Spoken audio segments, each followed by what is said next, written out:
Thank you, Father. As soon as the presentation starts, I'm just going to run. So, good evening. It's now 18:01. I'm going to call this regular council meeting 2024-30 to order. The invocation will be given by Pastor Ken Delgado of the House Church, and the Pledge of Allegiance will be led by Councilman Michael Hammer. All rise. Thank you for this honor, especially on this day. The prayer is coming from two positions or two parts. The first one is from Peter Berkeley, who was the founder of Concord, Massachusetts, in which he said, "Let us study so to walk that this may be our excellency and dignity among the nations of the world, among the cities we live, that they may be constrained to us and of us to say, only this people is wise, a holy and blessed people, that all who see us may see and know that the name of the Lord is called upon by us, and that we are the seed which the Lord has blessed." The other one is from Isaiah 11. Father, as we come before you in the power of the name of Jesus, I echo what our forefathers said, that we would be like a city on a hill that walk in excellency and dignity, and that they would see, even in the city of Palm Bay, that they will know, because of the wisdom that comes from it, that they come in the name of the Lord.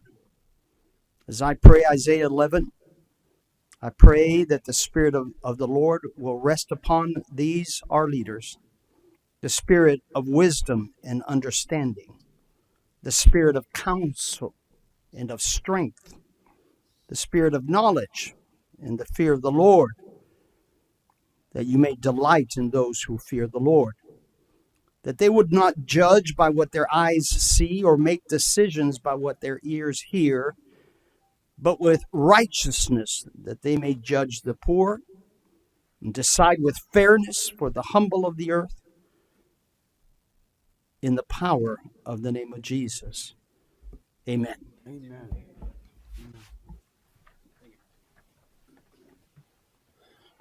I pledge allegiance to the flag of the United States of America and to the republic for which it stands, one nation, under God, indivisible, with liberty and justice for all. Hoorah.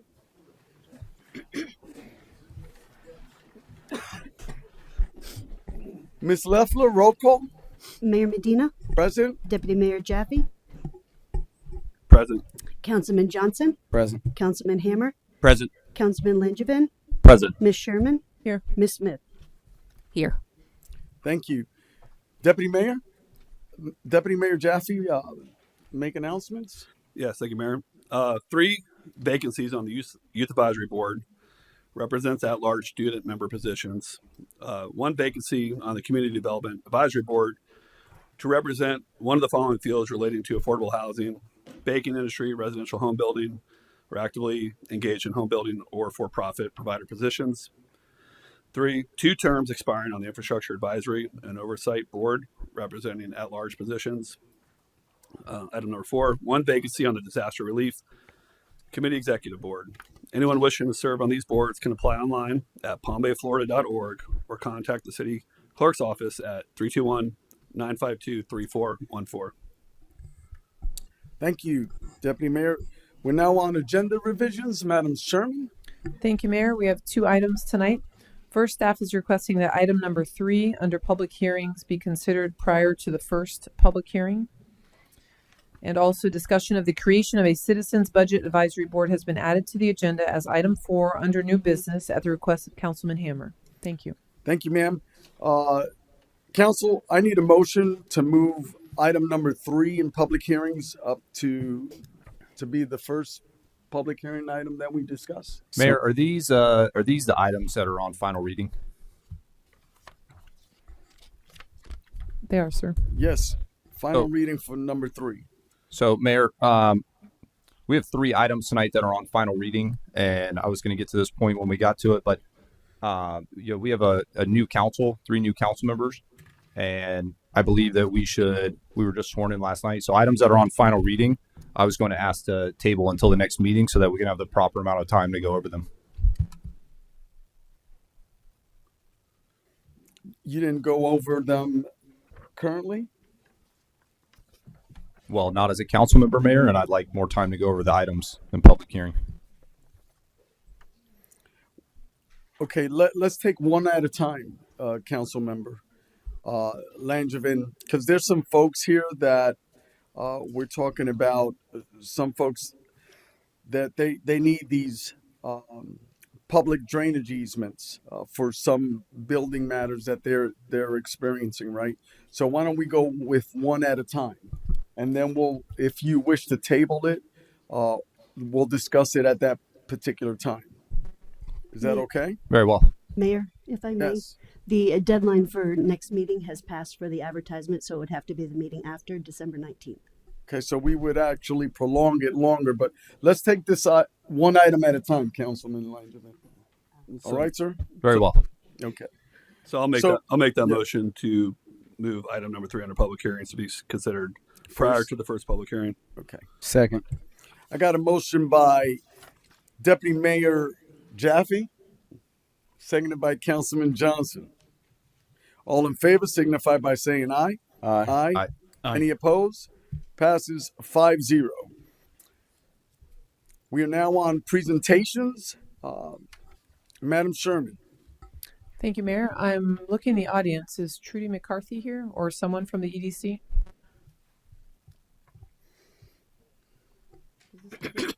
Terry, was this scheduled through your department? The EDC. I don't see anyone here from them, so if you Okay, want to so move we'll go forward. right into public comments. Deputy Mayor, any public comments cards? Yes. First public card is from Lance Fisher.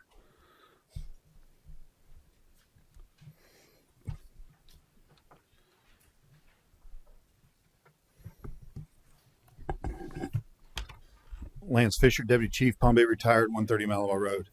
On December 2nd, 2022, Mr. Scott McIntyre was riding a Segway when he was stopped by officer unnamed.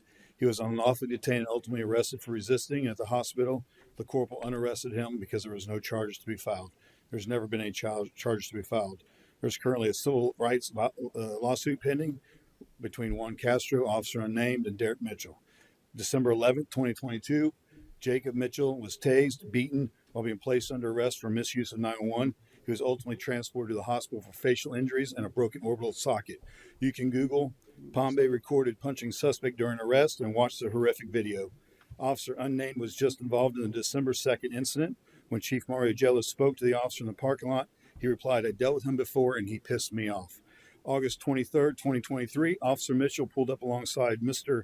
Esteban Moores, utilized his taser, causing Mr. Moores to crash his dirt bike, breaking 5 of his ribs and his left clavicle.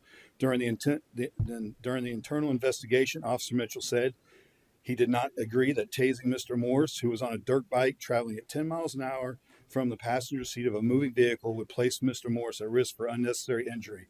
Officer Mitchell advised he did not believe he violated any policies. On August 28th, 2024, Officer Mitchell again tased Mr. Thomas Farley, who was at the top of the fence, causing him to fall and paralyzing him.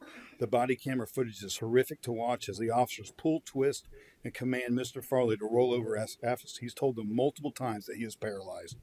Sergeant Masali indicates that she didn't have any charges, and Officer Mitchell states he tased Mr. Farley 6 times.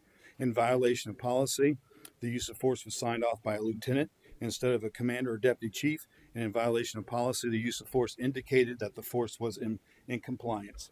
The policy states the division commander or deputy chief will review the response to resistance. The division commander or deputy chief or supervisor will not determine on the response to resistance form whether the force was in policy involving incidents where a person sustained serious bodily injury or death. I believe paralyzation would fall into that. Chief Agello gave a statement. The moment my office was notified of the incident, a thorough examination was conducted through our professional standards and division and training sergeant. Through the body cam audit, the training division, Officer Dave Morales reviewed the the footage on October 30th, and the master taser reviewed the body camera on October 31st, long after the June incident. That appears to be inconsistent with Chief Mario Gillo's statements. Hospitalization, broken ribs, broken clavicle, paralyzations. What's it going to take before an outside agency does a full review of the police department's use of force? Kissimmee PD had the courage to do an internal review where the chief of police and deputy chief resigned and the command staff is being reevaluated. May not be a bad idea for the Palm Bay Police Department. I do have solutions and I have ideas, and I'm willing to answer any questions or concerns. Thank you. Thank you. Madam Attorney, he mentioned a few comments there regarding a pending lawsuit.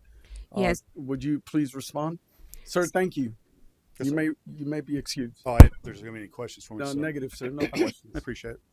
Thank you. Yeah, some of the matters that Mr. Fisher spoke about are in active litigation or litigation is imminent. Certainly the ones that where the litigation is, the city has already responded to those and will deal with those matters in the courts. Those that where litigation is imminent, the chief has provided a response, and it would be more appropriate for us to wait until those cases are fully within the court and to deal with them at that venue rather than to continue to speak upon them outside. Thank you, ma'am. It's just a lot of officers' names are being thrown out there, and I know that these men and women give so much of themselves, and they're trying to show them in a dark light, and I just don't appreciate comments like that. These men and women are out there, and they're the first tip of the spear for us, and all I'm hearing is condemnation. I don't accept those. Thank you. Next speaker, Deputy Mayor. The next speaker card is Pastor Mark Miller.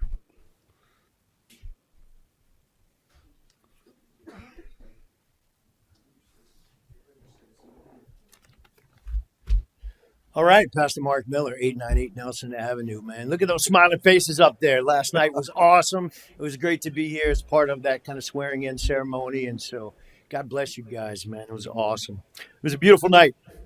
Exodus 18 reminds us, right? Teach decrees and instructions. And as I listened to each of you guys up there last night, I believe you've been taught decrees and instructions from the word.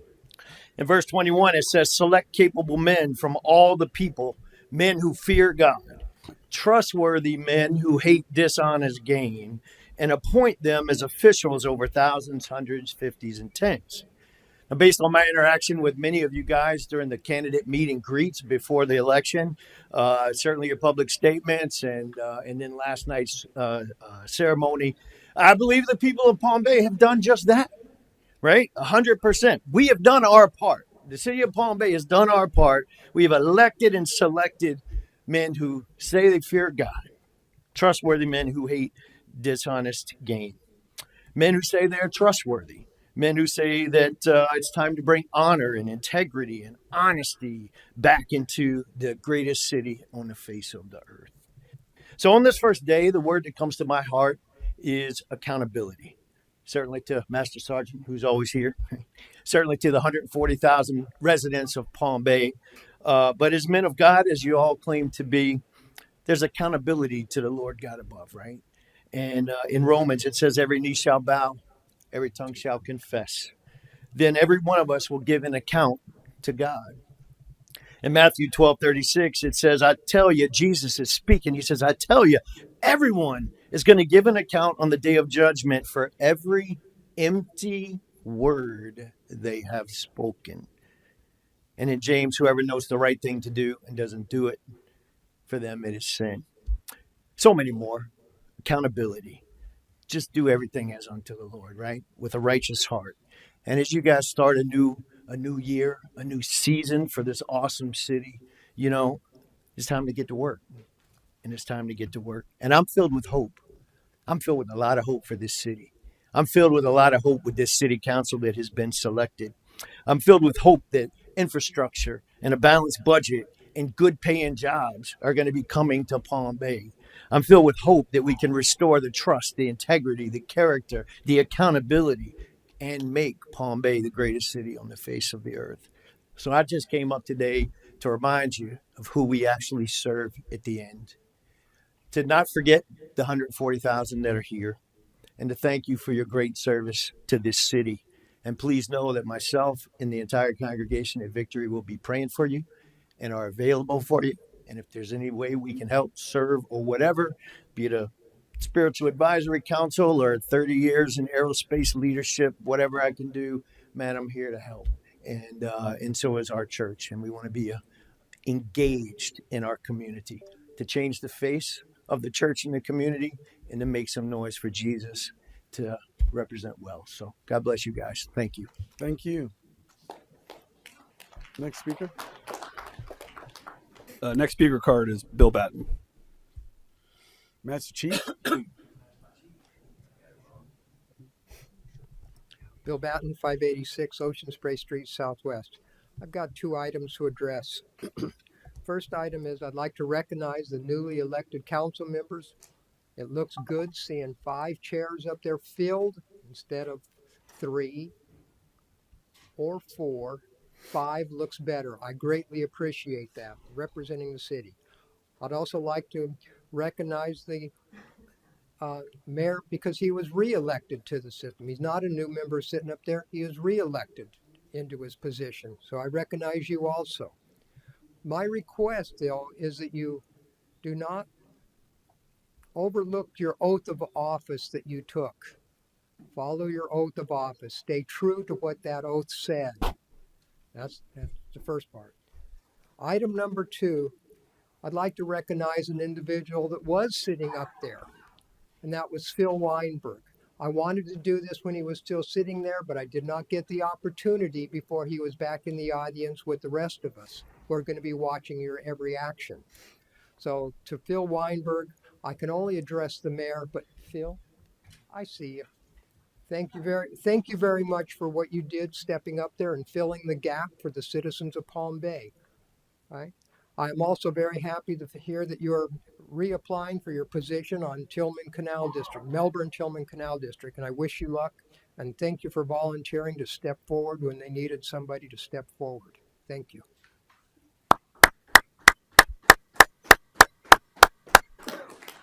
Thank you, Phil. Yeah, thank you, Phil. Next speaker card, I apologize, having a hard time reading the first name, but I believe it's a Mr. Woodrum.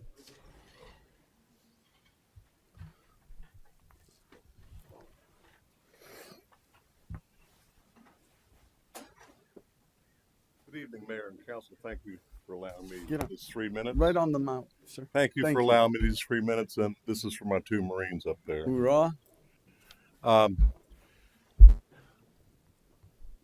I'm 75 and I can't move, and I'm really upset about the growth that we're experiencing here. I hand wrote a letter and hand delivered it to you a couple months ago. I wanted a tour of the waste treatment plant at Bayside High School and also osmosis water plant, and I never got it. So I'm just going to speak about what I think, conjecture, because I don't know. I didn't get to tour these places, but right now, pretty upset about being forced onto water and sewer eventually when the city, not just once, but several times, and this last time, 467,400 gallons of raw sewage went into the Indian River. And my little septic system, nah, I'm really going to fight that. Bayside High School, I found out, I had a little history for you. 3 years I served on planning and zoning for Citizens Review. Can you try and stay on the mic, sir? 3 years, planning and zoning, and I also did almost 6 months with facilities volunteering to help them bid out construction projects. So I give back to the city. What I found out about the treatment plant up here at Bayside High School is it looks like they have an incinerator there. I guess they do. But it's supposedly treated and then injected back down into the aquifer. My aquifer starts at around 20 feet to 60 feet. Now, there could never be a problem with a pipe or something down in the ground that could ruin my water source. That's really something I'm very, very, very concerned about. The growth that we got here right now, it's got to get under control. Residential growth does not pay for the infrastructure required, and we all know that. So we got to get a hold on it. bring in the jobs. This is a bedroom community. It's probably always going to be a bedroom community. We got that huge piece of property out here, the compound, that we could be going to New York City and other places and bringing in people that want to manufacture or something. Because I know hopefully that's the way it's going to wind up, because we got a tremendous workforce here that'll work for $15 an hour. That's basically all I wanted to say, but I'm going to fight this growth. And thank you. I voted for all three of you guys. Thank you. All right. So thank you for your comments. Part of that growth that you mentioned, the bedroom community, that stigma is what we've been fighting for, or at least Councilman Johnson and myself over the last 4 years. And to that, when you mentioned the compound, you're spot on. There's an opportunity for light industrial out there to create jobs. So that is the focus. That has been the strategy. So I really appreciate your comments, sir.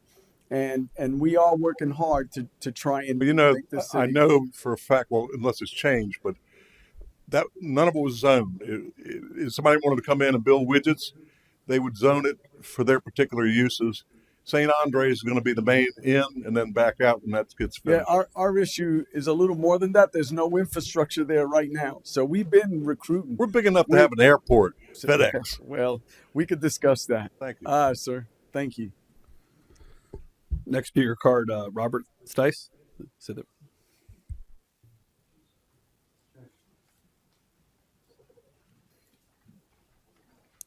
Good evening, Robert Stice, 1796 Winbrook Drive, Southeast. I'm not used to looking right and seeing occupied. And you are for re-election too, so congratulations, everybody. And I voted for y'all, okay? That's so the mayor can understand me.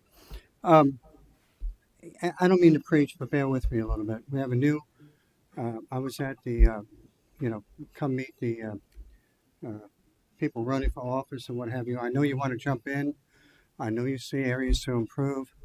Basically, I was always coached in anything I was in that try to improve everything you touch. So I get that. But I've had the pleasure of working with city staff for about 4 years now. These people, in my mind, have been overworked. They work hard. They've always returned phone calls. They've done walks with me in my HOA and helped me eliminate some of the problems that I had. So before you pull out your lightsabers, I would ask you to do a serious dive down and look at and assess what needs to be improved, what works, what can get better, and do your due diligence. That's not going to happen this week, next week, or the week after. There is so much going on here. I think a lot's been done, but I think there's a lot of room for improvement. As a fellow citizen and HOA board president, I can't tell you how many times I've heard taxes. We're being choked on taxes. I've come here time and again and showed videos of 6 apartment buildings going up, dumping off on the 2-lane street. And the infrastructure is horrible. Why do we keep building when we can't move our people in vehicles? I have a neighbor who comes out of the gate and makes a left turn out of Summerfield to go down to St. John's to make a left turn and go up to one of the Harris locations because he can't. Takes him 25 minutes from Bayside Lakes Boulevard to get to I-95. That's just wrong. And we're not going to talk about some of the repairs we need to the roads or lights that are not coordinated. So there's some things that I'm going to ask you to look at, whether it's infrastructure. And if I had my way, we wouldn't build anything for at least 24 months. I've had neighbors tell me, I've taken pictures, that every time you look at Publix, no matter what time, he uses the phrase, every day's Thanksgiving. It's packed. We have people on top of one another. You go to a new doctor's office, it's crazy.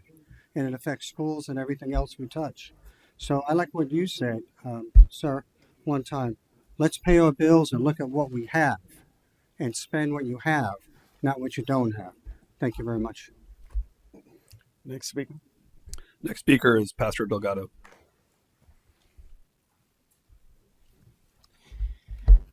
Council, just here to congratulate each and every one of you and welcome you to the City of Palm Bay Dais. Mayor, congratulations on your amazing election that happened. Jaffe and the rest, again, we're thankful that you're here. I loved what I heard from you all in your first initial speech. Sounds like we have a great start. We're here to, as Pastor Miller said, as the pastor of the house, we're here to serve you in whatever way we can, and happy to support you in any endeavor. At the same time, I want to say hello to Councilmember Kenny Johnson. I know that you didn't go through an election, but it's still good to see your face up there, and want to thank God for you too. In all of that, I've heard many great things. I heard freedom. This is not freedom from religion, but freedom of religion, and that includes the freedom not to have a religion if one so desires to do so. But that was a great statement. I love the statement of not increasing taxes. I want to remind those who have read the Bible that Rehoboam lost half the kingdom because he thought he'd just tax them some more, and at the expense of the people. And so the people finally said enough was enough.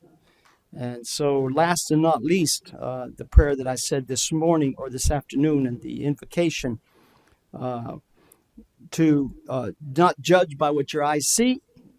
Don't make decisions, quote unquote, by what you hear. Sometimes they say what you see and what you hear is only half the story.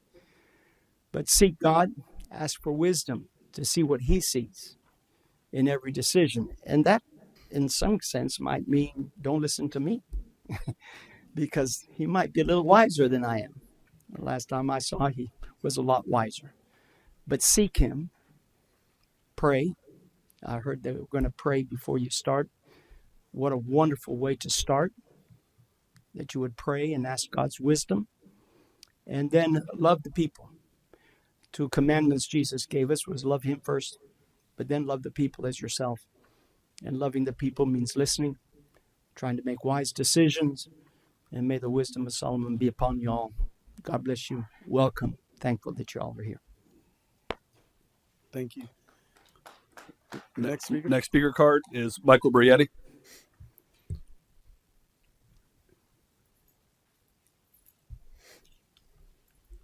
Michael Brietti, 742 Cornelia Ave, Southeast.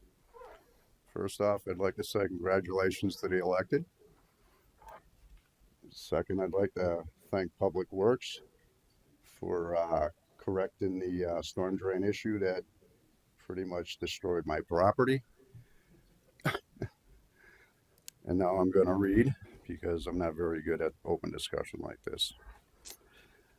I would like to open this discussion by stating that our city council and mayor need to start cutting out the fat in our city budget so that we taxpayers and citizens of Palm Bay no longer have to be the recipients of tax increases going forth. For a long period of time now, our city management, legal department, mayor, and city council have deemed it to be in the best interest of our city to continue the boom of residential building, homes and apartment complexes alike. This in and of itself does not financially support the needs of our city. If anything, it directs the burden on taxpayers through frequent tax increases. It's time to think big. It's time to utilize the land resources that we have remaining to build in a fashion that will financially support our city. For instance, a city-owned convention center, mayor, that would not only generate revenue for city needs, but also provide various entertainment events for Palm Bay residents. We need both industrial and commercial invites to Palm Bay to create a tax base and higher paying jobs. My last concern is cutting the fat in our city budget, and this means the matter needs to be addressed immediately via a vote of this council. For the lack of a better paraphrase, I'm going to say that we need to cut the lottery ticket salaries in our city administration. Starting here tonight with the city manager, at $251,000. The city attorney at $271,000. And that's providing that they didn't take a salary increase with the rest of the city. I do not feel the need to get personal as to the reasons nor details behind these salaries to save both time and embarrassment to our city. But each of you sitting on council know the details. Though I will say these salaries far exceed the pay scale, and I'm sure city charter recommended scale. So in conclusion, what you members on the council vote or decide in this matter is going to speak volumes to the city of Palm Bay's future going forth. Thank you. Next speaker. Next speaker is Lorraine Mayfield.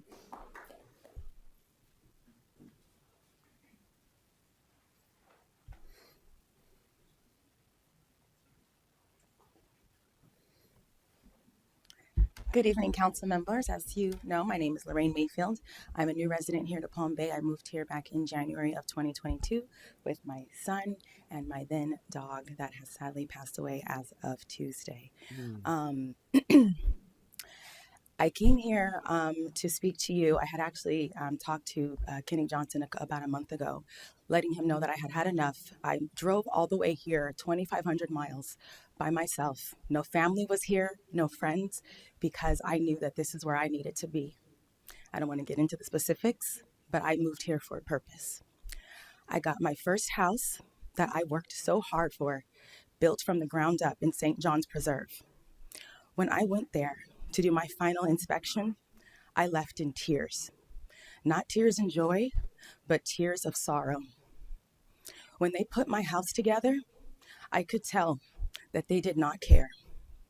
It was a mockery, and I was so upset and embarrassed. My family was coming down to move me into my house. I had flown all of them out here. I also own a travel agency, so I had, hey, who wants to come down here? Give me the money for your ticket. I'm flying you all out. They were going to be coming here, and I was mortified. I can hear them in my ear. Lorraine, we told you not to leave California. Why did you come down here? So it was not only the mortification of what I saw, what they did to my home, but the embarrassment to my family and friends. And so I challenged them and told them to please fix what I saw as someone who only did an internship with Pulte Homes in college. I saw violations immediately, and I could only see what was visible. I could not see what was behind my walls. The first time I put my child in that shower, he was in the shower by himself, and I was so grateful because I went in. I always put body oil on him. That's just something I do. I'm very natural. The shower door enclosure closed behind me, and it hit my shoulder. That thing was so heavy. I was screaming for his father and my brother-in-law, who had come to help us move, to carry it. It took 2 men to carry that away. My child, you know where I'm going with this, right? I don't want to say it. My mirror fell off my bathroom window and crashed, but those are just the visual things. I know for a fact my AC unit is too small for my house. They got me a 3.5 unit, and my house is over 3,000 square feet. And I brought this to them, and they denied it. I even brought them an HVAC certified company that wrote up a 20-page report for me for free, and they denied it. AC units are too small. We cannot breathe. I finally got 2 humidifiers in my house yesterday. I didn't even realize that I had water in my lungs. I was belching out water as the humidifier was taking water out of my house. And that is a direct result from a 3.5 unit when I should have had a 6-ton unit. I should have 1 on the first floor, 1 on the second floor. I've been fighting them with this for 2 years. And what finally had enough is during the last hurricane, I had sewage coming out of my toilets, out of my shower. My house was flooded all night. We had to get water out. Thank you, ma'am. Wait, so let me just Sorry. the builder, this is between you and the builder that you've been So the thing is, going back and this forth is the with? entire community. We have a Facebook page, and we've been speaking. We all bring our issues to What the is builder. that neighborhood? St. John's So Preserve? this you is St. said? John's Preserve off of Heritage Parkway, a brand new Yeah. community. There's violations on every house. Our windows are blown out. They did not do our houses right, and they will not listen to the homeowners. Mayor, Thank you. I brought this up a month ago. Yeah, I remember. This I is who I was remember talking I didn't about. know the exact. It's story. dangerous. But and what what direction do we? Well, I for as soon as she got me I all the sent the information, email last she night. sent. Well, you also sent one a month ago too, and I got it over to staff. Okay, So I'm I not didn't sure remember. if you've talked to staff or where we are with that, but Got it. Well, I think a month ago I told you I'm going to send the email with all the details, but then I got really busy with work. okay. Okay. But then yesterday I sent you an email with further details. Yeah, because he did bring this up. Okay. It was a month ago. This is who I was So, referring to. Madam Sherman, what recourse? And I know you're a builder, sir. In some regard, you might be able to shed some light, Deputy Mayor. But what recourse do we have to assist our citizens? Because it's just not her. She's talking about there are multiple individuals there. Yes, all of us. Um, Everybody with a two-story so- unit, our AC is too small. Every But single house. Councilman Johnson did shed a little bit of light on it. You expounded on it today. Yes. Because I guess she never communicated until today. Is Well, that yesterday. correct? Yesterday. So, ma'am, what recourse? And first of all, ma'am, my heart goes out to you. Thank you. You lost your pet. Yeah. That's huge, and I'm truly sorry about that. But thank you for choosing Palm Bay under these dreadful conditions, ma'am. What recourse? Well, sir, first of all, we got these additional details, so let me look at this with the chief building official. John, I think he's already gotten the email this evening, so let's look more closely at it. I don't know the details of all of the concerns that you all are dealing with, but we will definitely dig into it and get back to you. I took your contact information And I down, have more so- documentation. I Okay. only had 10 minutes in that email. Understood. But all of my neighbors, I said, send me everything, and we have everything. And there's a tons of documentation and a proof that we tried to work with them and that they're lying. And here's my dilemma. I think we need to get the city attorney involved in this issue in our building department, because this definitely sends a bad message regarding our city. And I'd like to see what we can do as a collective body, number one. Number two, what legal recourses does the citizen have, and how we can come alongside of that. Not sure how that pans out, but certainly we cannot let this continue on the backs of those that are coming to choose Palm Bay. Again, thank you for coming through, ma'am. And my heart truly goes out to you. And I'm glad that Councilman Johnson did brief us a little bit on it. And thank you for coming through. But Thank you. I'd like to see what we can do as soon as possible, Madam Sherman. If you could assign this Yes, sir. with expediency, if you don't mind. Absolutely. Thank you, guys. Thank you, I ma'am. appreciate you. Thank you. No, Bless we you. appreciate you. Took a lot of courage to come up here, young lady. Thank you. Next speaker. No more speaker cards, Mayor. All right, outstanding. Gentlemen, just to highlight what we just witnessed, right? This, although we didn't build the home, and I understand you probably have a better perspective of this industry, right? But this cannot happen in our city. We just can't allow this. There's got to be something that we should all roll up our sleeves to see what legalities we could come alongside our citizens. And if she's not the only one, that's devastating. That's going to create such a bad connotation on this great city. So with that being said, I appreciate your support and your continued direction to get our staff to look into every aspect of it. Hoorah. I would also like to add, thank you for coming up and voicing how you feel, and you definitely do care about your community. I would like to say there is a vacancy on the Community Development Advisory Board. You said that you did an internship with Pulte. There is a spot for residential home building. So if that is something you are interested in, I would please put in for it, because it is a good start. It can't fix yours, but you may be able to help somebody else. Thank you, Councilman Hammer. Thank you. So now we're on the consent agenda, Deputy Mayor.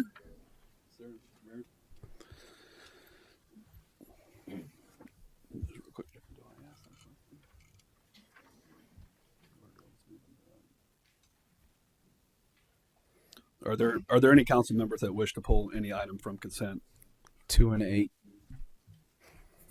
Okay. Well, why don't you make the motion, and I'll ask that. Make the motion of who's going to. And I make a motion to approve the consent agenda item with the removal of 2, 4, 5, 6, 7, and 8 from 2, consent. 4, 5, 6, 8. Is that correct? That is correct, Mr. Now, Mayor. that was your motion before Councilman Johnson? It was my motion Okay. before Councilman Johnson. Thank you. Does any other council member wish to pull an item of consent? Seeing none, I need a second. Second. I got a motion by Deputy Mayor Jaffe, seconded by Councilman Johnson. Any discussion, gentlemen? All in favor signify by saying aye. Aye. Aye. Aye. Any opposed? Passes 5-0. We are now on public hearing and we're going to number 3. Madam Smith.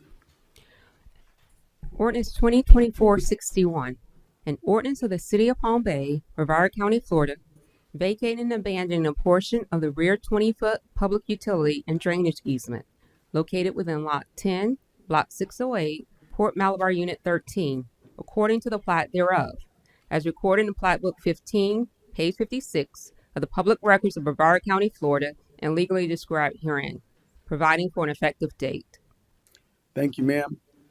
I'm going to open up the public hearing and ask the applicant to present their case. Is the applicant here? That's about the vacated easement, right? Yes, sir. This is broccoli? Broccoli. Broccoli? Just like the vegetable. Oh, really? I try to add a little emphasis on that. Broccoli. Yep. My name's Mike Broccoli. As you were, I'm, broccoli. From 495 Fernandina Street, Northwest Palm Bay. And Thank you. I'm looking for a vacated easement. We want to put a built-in pool in the backyard. So I guess that's why I'm here. Looking for approvals. Understood. Maybe for the sake of, every council member here, because there are 3 new council members that are probably seeing this, right? So you can't build the pool without us vacating that easement. Is that correct? Correct. Not that I want Yeah. to try and help you, but Yeah, it's, I you- needed a little extra more of the easement, so I had to get letters of approval from utilities and electric company and all that, and one was from Tillman Canal, and they approved the vacate, and then I just had to fill out the application, go through the process, and my wife was here 2 weeks ago, praising Palm Bay. Okay, so that's good. That's presenting your case. You're saying, number one, you got letters of approval from what governmental entities? I got them from FPL, Spectrum, Melbourne, Tillman Canal, and AT&T. Thank you. Does any council members have any questions of the applicant? Gentlemen? No questions? All right. Thank you, sir. Thank you. Is there anyone in the audience that wishes to speak for or against this item? I saw you moving, sir. Anyone in the audience wish to speak for or against this item? Seeing none, I'm closing the public hearing, asking for a motion. So moved. Second. I got a motion by, was it you, Councilman Johnson? Seconded by Deputy Mayor Jaffe. Any discussion? So I'll just say, touch on what we, talked about just a minute ago. I want to go ahead and err on the side of the resident and on property rights. So I'm going to go ahead and vote on this one. But when we get to the other items, I want to have a conversation about it. All right, sir. Any discussion? No, Mayor. Deputy Mayor? All in favor signify by saying aye. Aye. Aye. Passes 5-0. We are now on item number 1, public hearing. Ordinance 2024-59, an ordinance of the City of Palm Bay, Brevard County, Florida, amending the Code of Ordinances, Title 5, Legislative, Chapter 55, Police and Firefighters Retirement Pension Plan, by modifying provisions related to retirement dates and benefits for firefighter members, providing for the repeal of ordinances or parts of ordinances in conflict herewith, providing for inclusion in the City of Palm Bay Code of Ordinances, providing for a severability clause, providing for an effective date. Thank you, ma'am. I'm going to open up the public hearing and ask Ms. Sherman to present this case. Thank you, Mayor. This is the final reading of the changes to the Code of Ordinance specific to changes that were included in the new police and fire union contracts. And this specifically is related to the supplemental benefit change that was a part of that contract and the language that needs to change in the ordinance for the pension plan. Happy to answer any questions you all may have. Thank you. Council members, any questions? I believe Councilman Langevin had a few questions. Yeah, so there's a lot to go over here, and the point of a first reading and a final reading is for the people voting on it they get a first reading, they can start understanding it in a formal setting, and then you come back and then you do a final reading, and then you vote on it in another meeting. So with 3 out of 5 of us being new, yes, we could have started going over it. Obviously, though, there's a lot going on during the election. As soon as we're elected, we have to do an in-doc and inboarding process. We were just sworn in last night. So I'd like to unpack these a little bit more. So I'd like to make a motion to table this item. I've got a motion to table this item. I'll second for discussion. I've got a second by Councilman Johnson. So I got a motion to table by Councilman Langevin and a motion and a second by Councilman Johnson. Carry on. Councilman Johnson, did you want to? Well, the only way in with me, regardless whether it's tabled or not, I won't be supporting this item. I didn't support the contract as the way it was presented, when it was presented, and how I felt it was rushed without proper due diligence by the city attorney. So I won't be supporting this, whether it's tonight or next month. So that's all. Okay, thank you. So I've got a motion and a second to table. I'm calling the question. All in favor of tabling it? Yeah, carry on, Deputy Mayor. Just a question, like, when will we table it to? And question number 2, Mr. Sherman, for the city attorney, what is any legal impact that we may encounter by not voting on this now or in the future? Madam Sherman? Well, first of all, it's advertised for for final reading. So we would have to redo the advertisement, I believe. No, we can announce a date on it. So we'll be good. Okay, good. So that part will be covered. Legally, I wasn't anticipating any concerns with this, so we might have to look and see if that changes any payments we're due to make to the pension board per the contract that's already been adopted. But we can certainly work through that, and I'll see if city attorney has any other concerns. No, I mean, the changes that are here in the ordinance are to make the ordinance be consistent with the changes that we've already approved that as far as council, in the collective bargaining agreement. Ma'am, did I understand that there were some issues regarding drug testing that was is this part of the contract? Has that been amended? This is not tied to the drug testing part of the contract. The language is in final draft between the city attorney's office and human resources, and so that meeting will be coming up soon with the unions to go through that. But they have change. already updated and agreed to those talks? That meeting is forthcoming, sir. That meeting is Yes. coming forth. Okay. So, but this contract right here, this is based on the pension plan. Yes, sir.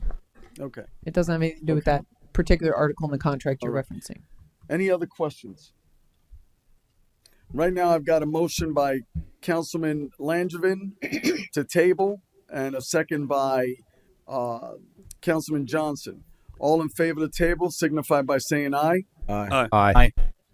Mayor, Opposed? Yes. can we have in the motion the date, because we need the date certain. If you table it to a date certain, that keeps us from having to re-advertise, which we do not actually have time for. So we need to make sure that we're tabling it to a date certain.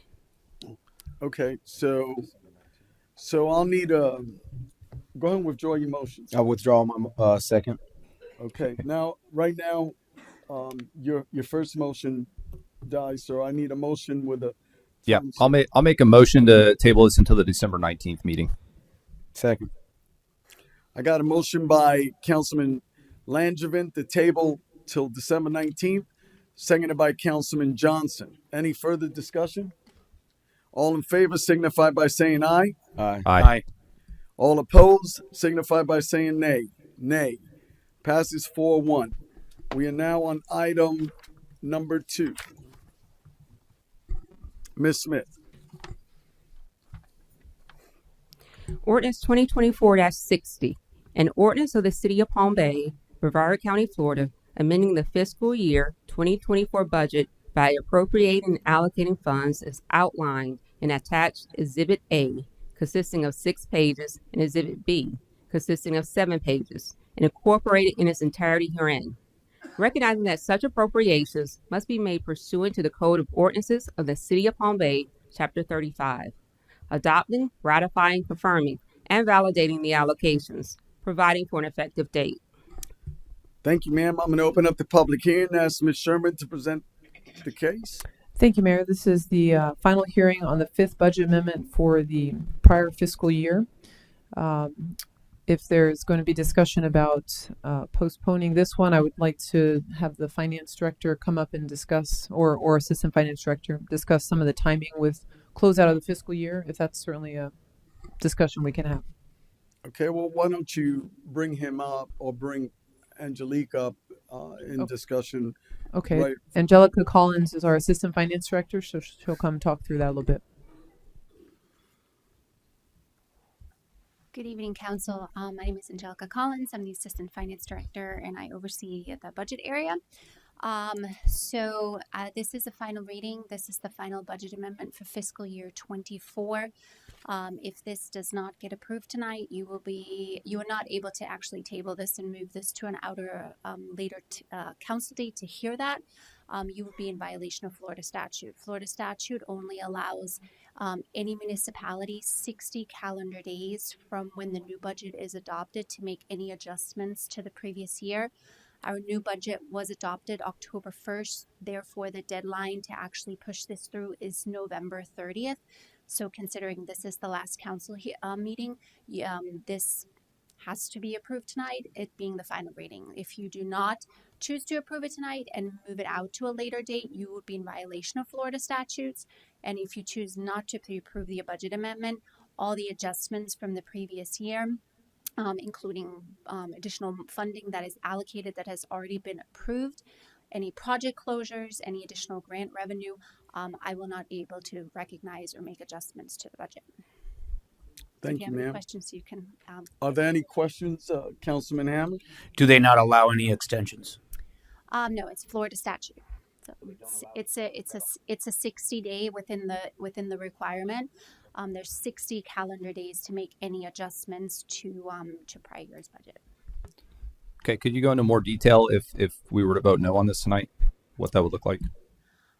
So I mean, any adjustments that you see in the packet, any additional revenue that's recognized, any type of appropriations that were approved in the month of August and September for funding to purchase items, which have already started the purchase process because the items have already come to council to get approved to do that spending, will not be allocated in the budget for the prior year. So then obviously as we go through our financial statement audits for our certified annual financial report with our auditor, there will be questions that are asked because technically you will be overspending. And any projects that have balances that I actually have to do true-ups, that I have to close in the system for the prior year, will all have balances that I will not be able to remove. And please know that the budget amendment is a true-up, so it accounts for anything that's already come to council for approval. And any project closures or anything like that, essentially year-end cleanups that a finance department does in order to balance the budget and make any adjustments that need to happen. Okay, thank you. So just for the councils, so you guys know, because I'm the one who brought this up, I'll go ahead and be a yes vote tonight. My objection with voting on final readings when we're new councilman stands, but obviously this is important for the city and we don't want to get backlogged, so we can adjust moving forward. Okay, just for the future council members, I'd like to acknowledge you before you bust out and speak. So I have asked time and time again that I need a light system up here, but the proper protocol is I'll be looking downrange at each and every member, and then I'll acknowledge you for you to speak. My apologies, Mayor. Yep. No words, no apologies needed. I just want us to follow that protocol. That's all. So right now, we've got the explanations. Did you have any questions, Deputy Mayor? No, Mayor. Thank you. All right. So right now, is there anyone in the audience that wishes to speak for or against this item?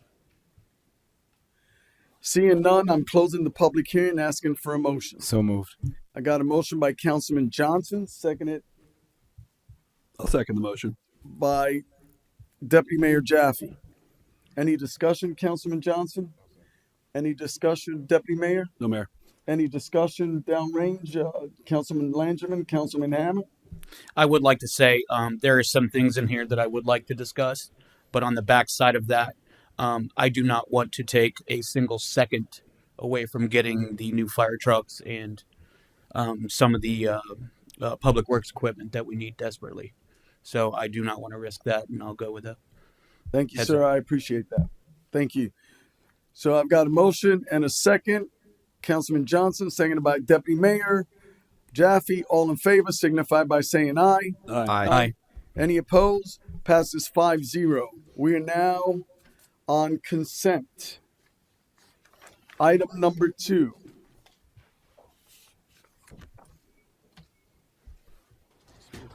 Yeah, number 2. First speaker card for consent item number 2 is Bill Batten. And you as well. Bill Batten, 586 Ocean Spray Street, Southwest. Convert design plans for converting 1 million gallons a day to 2 million gallons a day in the water treatment plant. That generates a couple of questions. The first question is almost $70,000 for design. That was just for design. My question is, what is the additional cost to the water treatment going to be with this change order? We had a known amount known. Now here comes a change order. If just the planning for it is $70,000, what is the total build out of that cost going to be? How much more are we taking out of the budget? Right? Now the other part of that one, part 2, was, right, this change order is for the fragrance or the smell of the water treatment plant. That's what this is for. So we've had the same dilemma all along. Don't we already have the same smell that's been there for the last 30 years in the city of Palm Bay? So why now are we trying to say, oh, well, let's spend some more of the tax dollars money to change the smell of a water treatment plant?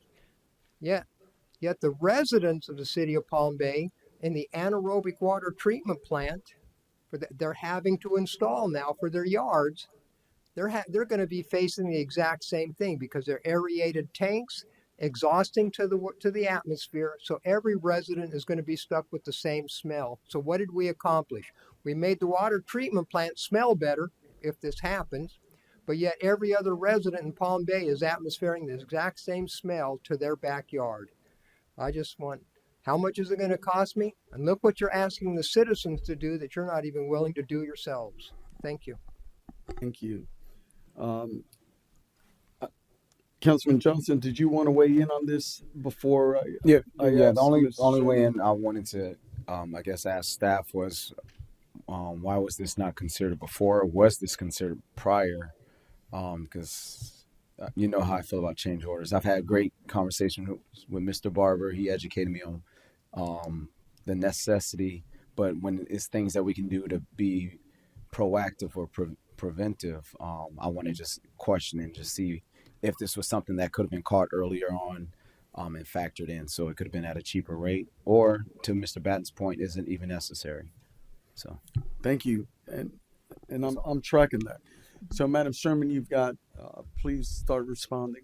Thank you, sir. I'll have our Utilities Director, Gabriel Bowden, come up and speak to those items. Yeah, you'll find out. Thank you, sir. Additional cost, it's in design, so we don't have an estimated cost for that. Back of napkin, I did text the engineer and ask him, and he said potentially $750,000 to $1 million. It's adding support beams to be able to have plates go over to keep the smell contained, and then treating it through an air filter, basically. Why to do this here now? I don't know. I'm new to this design process. It was done before I got here, so I can't speak to why we didn't catch it earlier. However, there is a lot of growth that's taking place in this area, and if we can prevent complaints in the future by doing this adjustment, it's pretty wise and will help us with a lot of customer complaints in the future. So, any further clarification you'd like? Yeah. So, so that we're tracking this correctly, because was there a design flaw? The initial design, was there a flaw that didn't even consider the the filtering and the smelling as we're experiencing right now? Shouldn't that have been considered from day one? So I do want to point out this is not the water treatment plant. It's the Okay. water reclamation facility, which is not online yet. So as we've been going through that, we were looking at a number of different ways to make it better before it goes online. And this is one of those things, just to kind of help with those that will be around us to not be a nuisance to them. So is that design a cause of what we've learned from the other reclamation, or is this just the very first time we're doing it? This is a totally different plant than what we have in the north. Okay. So it's just, there we're kind of not entirely industrial, but we do have more industrial closer to the plant. Here we'll have homes much closer to the plant. All right. Thank you, sir. Stand fast. Councilman Langevin, any questions? No. Councilman Hammond? I do have a couple questions. First thing, have they started on any of this already? Because I'm not a big fan of change orders at all. Have they started on any of this already? No, the approval of the change order, and then they can start proceeding with that. Okay, and have you received any complaints? It's a brand new for plant. people. The plant's so not far. online yet, so we haven't received any complaints about the smell. I mean, have you heard anybody saying, "I don't want to smell this"? I personally have not heard those, but I'm doing my tenure. Okay. We have had complaints of smell at the north plant, and so we really try to control operations to reduce that. And we are looking at, in the next year, doing a study to what improvements we can do at the north plant as well. Well, I know this plant's different from the north plant. It's more of a reverse osmosis, so it's treated a little bit better before it comes in contact with the environment. In your tenure, have you seen a lot of these issues from a plant like that? It's a very new plant, and it's not so much the water that will smell, but as we're cleaning the water, the cake that's left over, that's what will smell. That's produced at any plant. Okay. And it always is not a favorable smell. Okay. And lastly, is this something you suggest as well?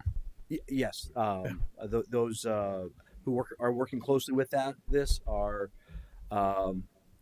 superintendents over the wastewater treatment plants. They're very much in favor of this, and I'm supporting them in that. Thank you, sir. Gabriel, Ms. Bellin, I recently handed something to Madam Sherman, regarding a process that the Melbourne plant is using to kind of deodorize, for lack of a better term. Have you studied that process yet? Has she provided that information to you yet? I have not seen the email, but that doesn't mean it's not in my inbox. Copy that. Okay, because they actually are working with a private company. As you know, Sarno Road, what is that, Apollo and Sarno, gentlemen? That plant is near the police station. I know that they've been working diligently with a company to actually try and assist the residents back there with that powerful odor, if you will. We will be using no chemicals in this process. Okay. So there's a benefit to that, not using the chemicals. Copy that. Thank you, sir. Any other questions, Deputy Mayor? Stand fast. Yes, sir, Mayor. Just looking at what the projected overall budget cost of the construction is of basically phase one, I'll call it. The original design is like roughly 8%.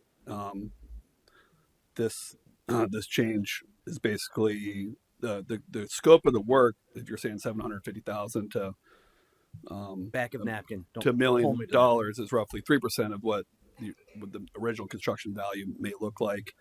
I'd always suggest, doing the design now and then scoping this as an ad alternate through the bidding process if the construction costs do get too exorbitant.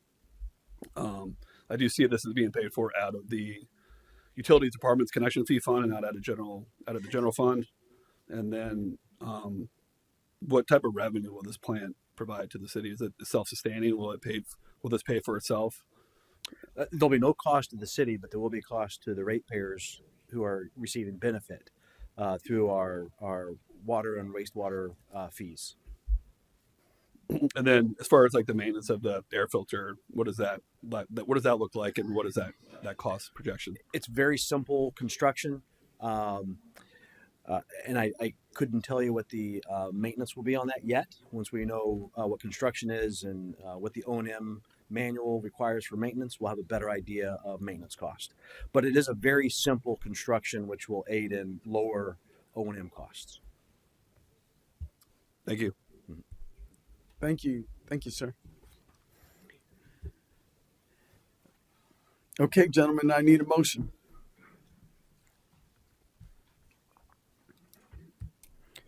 Motion to deny consent agenda item 2. I need a second. Motion to deny fails. I need a motion to approve. So moved.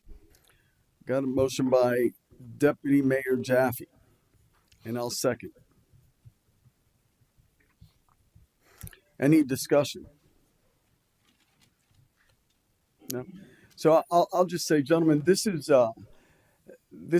something that is preemptive at this point, and I understand the need for it, and so I would prefer to plan for the future as opposed to right now and not going through this. But that being said, I got a motion by yes, sir. I would like to approve it, but I would like to approve what Mr. Jaffe said with approving just the schematics on it and then sending it back to bidding for the construction of it. Well, Councilman Jaffe didn't he just did a motion to approve item number 2. So are you wanting to? I'm happy to amend my motion. Okay, so then I have to remove my second, and now you just, Madam Sherman, did you have a comment?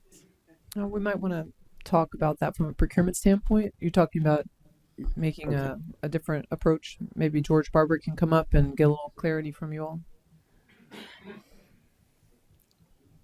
Because it'll have to probably go back out, right? So it'll. Good evening. So I just don't know what for the timing- clarification, we haven't bid it out for construction yet. This is just in the design phase. So it sounds as if we want to maybe do it as an alternate the construction of it on the solicitation side when we do the construction. Right. So this is just for the schematic. Okay. I follow. That understood? Yes. All right, go ahead and make your motion. I make a motion to approve consent item number 2, the stipulation that it will be designed as an ad alternate to the base bid package. And for I'll construction. second. I'll second. All in favor signify by saying aye. Aye. Aye. Any opposed? Passes 5-0. We're now on item number 4. I have another comment for number 2. Oh. Robert Stice. Yeah, I'm sorry, Mayor. You okay? There were 2. Pedro. Okay, Yeah. thank you, sir. Consent item number 4, Bill Batten. Bill Batten, 586 Ocean Spray Street Southwest.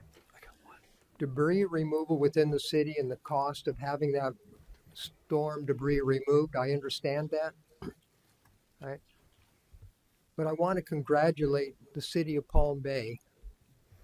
On Sunday, I had the city's brush truck come out to my residence, and they were picking up on Sunday the pile of storm debris. I have over 2,000 mature palm trees, so you can consider that every time I have a blow here in the state of Florida, I generate a lot of yard waste. It took them 3 trips to pick up my storm debris, and I haven't finished my pickup yet. But that being said, first I want to congratulate them. They did a better job than Republix does. They raked the area. It looked beautiful. While they were in between trips, I went out and I mowed the swell to make it look presentable so when they got for their next truck. But that's not the concern. The concern was that this was the city employees using the city equipment and working on an overtime basis. So I appreciate any employee getting the overtime. That's great. But my wish is that all of this work that the city is doing, using our equipment, our employees, that is covered under the FEMA Reimbursement Act of overtime and not coming out of my budget. That's the first request. And like I say, they did a great job. The other item is something we might just to consider. This is just food for thought. The city might consider purchasing another one of these trucks just to have it, because we saw what happened now. We can't get enough people to pick up now. That's why we're having to do this ourselves. Have the ability to where we might be able to offset and keep the money in our own payment box instead of our paying out for another company. Because if the city's doing it right now anyhow, why do we need another outside company? Just something to consider, because we're doing it and they did a great job. I know it's a long time and in the getting there, but they're a big city and maybe 2 trucks would come in handy. They don't have to be in use at all times, just when they need them. The other thing with this one is, now that it have been picked up in my area, Unit 32, does that now mean it's going to go back to Republic? When will Republic start picking up on my regular yard waste pickup? Because I generate a claw truck once a week under my regular use from the Pattonville Ranch. Thank you. Thank you. Madam Sherman? Yes, sir. So the way we're handling the city component of the debris pickup is we are following all the procedures, so that we expect to get FEMA reimbursement for the city time and use of vehicles, as well as the debris contractor is. So that part we expect to be in good standing. When Republic starts again is when each unit is cleared and completed by either the city staff or the debris hauler. Whenever that occurs, the public works staff advises Republic that we are done in those units, and then Republic is then directed that following week or days, depending on when it is, to go ahead and start the regular pickup again for yard waste. Thank you. All right, council. I need a motion. So moved. I'll second. Got a motion by Councilman Johnson, seconded by Councilman Langevin. Any discussion, Councilman Johnson? No, Mayor. This is separate from Republic, which that'll be a whole nother discussion itself. So I don't want to Mix the two. mix the two when Yes, they're sir. yeah, yes, sir. Yes, sir. And that is coming up. Yep. Councilman Langevin? No, I'll just say, I do understand the overtime and everything, but we do have a large city to pick up, and with the holidays coming up, we have a lot of people who want to have family over and things like that, and so we've already gotten complaints even as new councilmen. So I do appreciate that they're working hard and trying to get these picked up so that people that want to host family can have a parking spot for their family in their front yard, or so that kids don't have giant piles of debris in their front yard while they're trying to play. So. Thank you, Councilman. Any other comments, sir? Yeah, I'll just make a comment that, I know at the beginning it seemed like it wasn't being picked up timely, but I think staff did a good job making sure that we had our ducks in a row and get our full reimbursement back from FEMA where it doesn't cost us any money. Thank you. Okay, I'm calling a question. Oh, Councilman. I would like to tell Mr. Batten, I do believe we already have 2 trucks, 2 clam trucks. Am I right, John? Yeah, there's 2 trucks. I got a motion by Councilman Johnson, seconded by Councilman Langevin. All in favor, signify by saying aye. Aye. Passes 5-0. Item number 5. Deputy Mayor? 5 or 6? No, 5. Okay. Mr. Bill Batten. Bill Batten, 586 Ocean Spray Street, Southwest.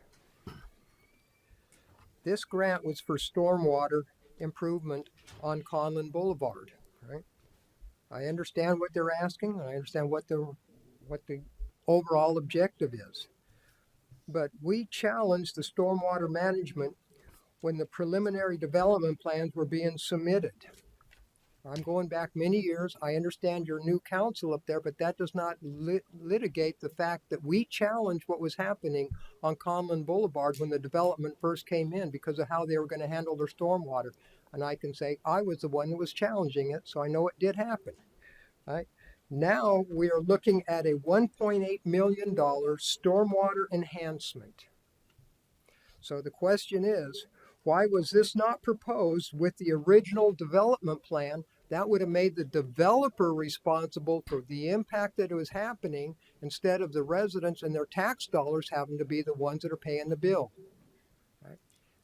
We brought it up in the past, what was going to happen, and they said, well, we're just going to run it along the railroad tracks. We're going to put it into this floodplain, and this is what we're going to do. I challenged it then.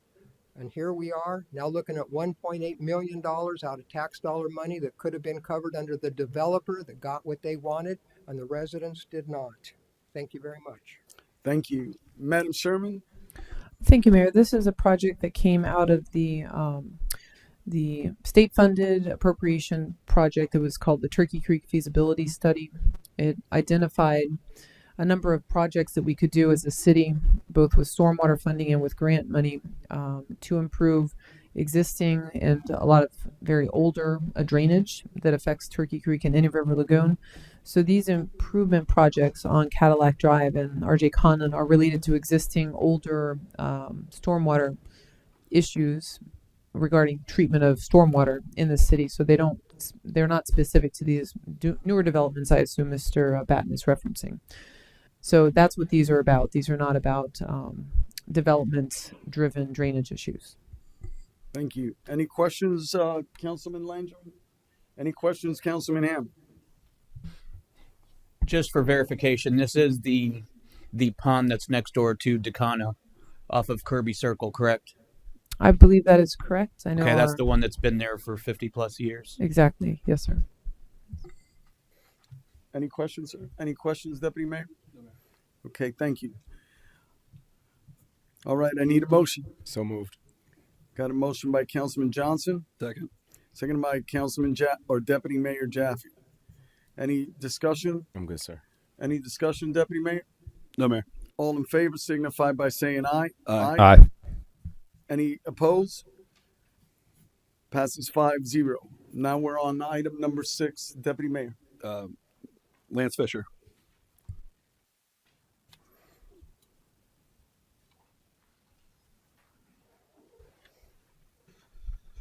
Good afternoon, Lance Fisher, Deputy Chief Retired, Palm Bay Police Department, 130 Malabar Road. So I will express concerns when I see concerns, and I will praise when I see praise.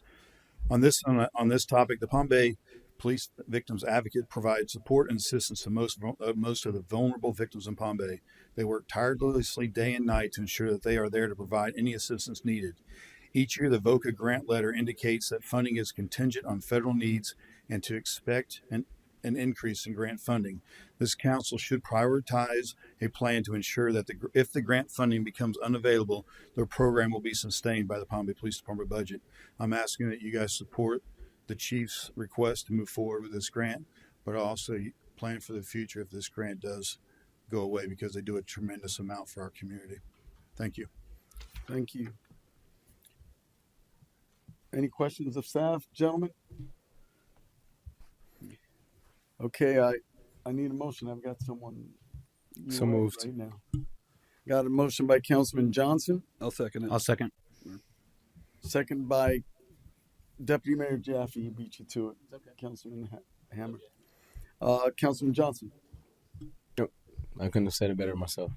Deputy Mayor? No, thank you for the public comment. No other additional comments from me. Okay. All in favor signify by saying aye. Aye. Aye. Passes 4-0. We're now on item number 7. Item number 7, speaker card, Lance Fisher. So again, I'll praise the praise.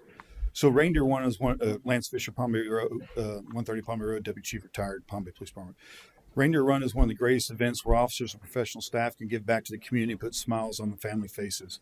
I want to openly thank the Palm Bay Police Foundation for their donation and support of not only this event, but for all the support they provide the Palm Bay Police Department.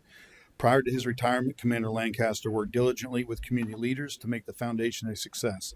As budgets tighten, more often police departments' needs are excluded from the budget and funded through secondary funding sources. Each year, Chief Mario Jello requests to have police vehicle rotations implemented in the budget, and each year it's denied.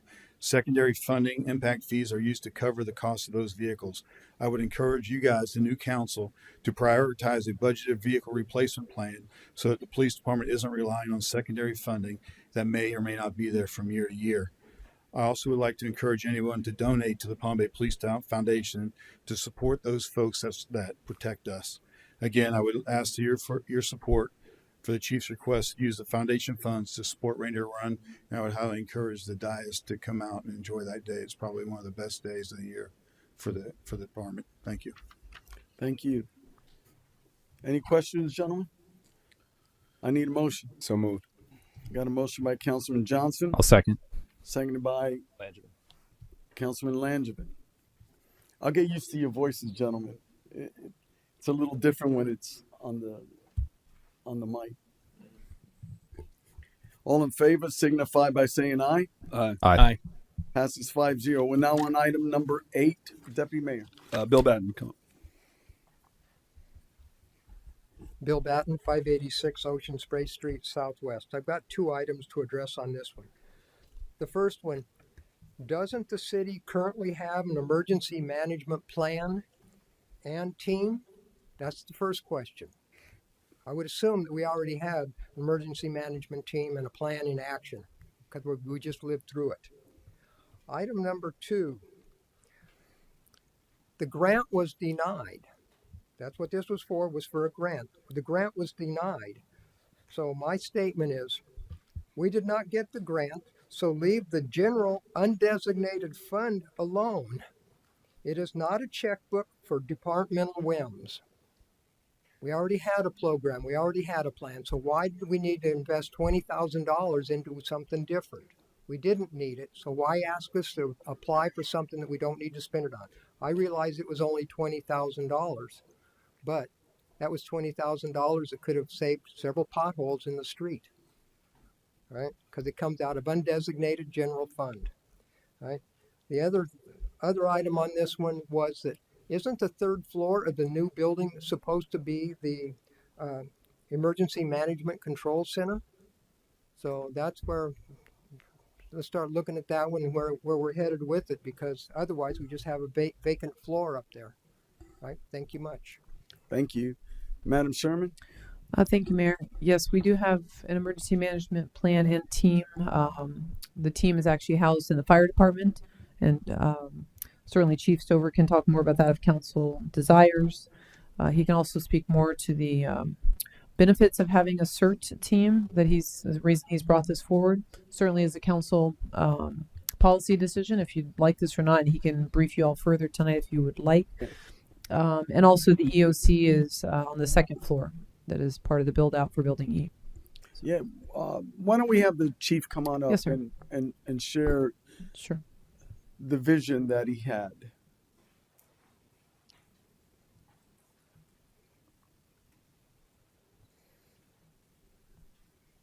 Good evening, Mayor, Council, Madam Chairman. The Community Emergency Response Team. We applied for a grant, and our matching part between the two grants would have been this $20,000. That was a portion of it. So with that, we put it in. We didn't do bad with the grant. It's just that the funds went to I think it was 3 established teams around the state of Florida. The key word here being established. They had already been established. They had been functioning. They had shown their worth. So what we decided to do when we came back and we got the negative on this is we need to establish. So let's do this for this $20,000, and we'll turn around and we'll get a team of 50 people based on $5,000 going towards the educational part of it, and the remainder of that money going towards the equipment that goes on these individuals. The individuals with this, it's a class that they go through, and when they're done, they have been shown how to basically do search and rescue in an area where the fire department, police department, public works are unable to get to because of the damage and things like that during an incident or post-incident, And should there be a huge call load, there's also going to be a slowdown. So these individuals are trained on the basics: first aid, AEDs, search and rescue, fire extinguishment, traffic control. And some of the other things that they will do is I just recently went to a firefighter's funeral on the West Coast, and the CERT program was the one that took the traffic control part on themselves, thus leaving the law enforcement agency over there the ability to be out on the road and patrol where they should be.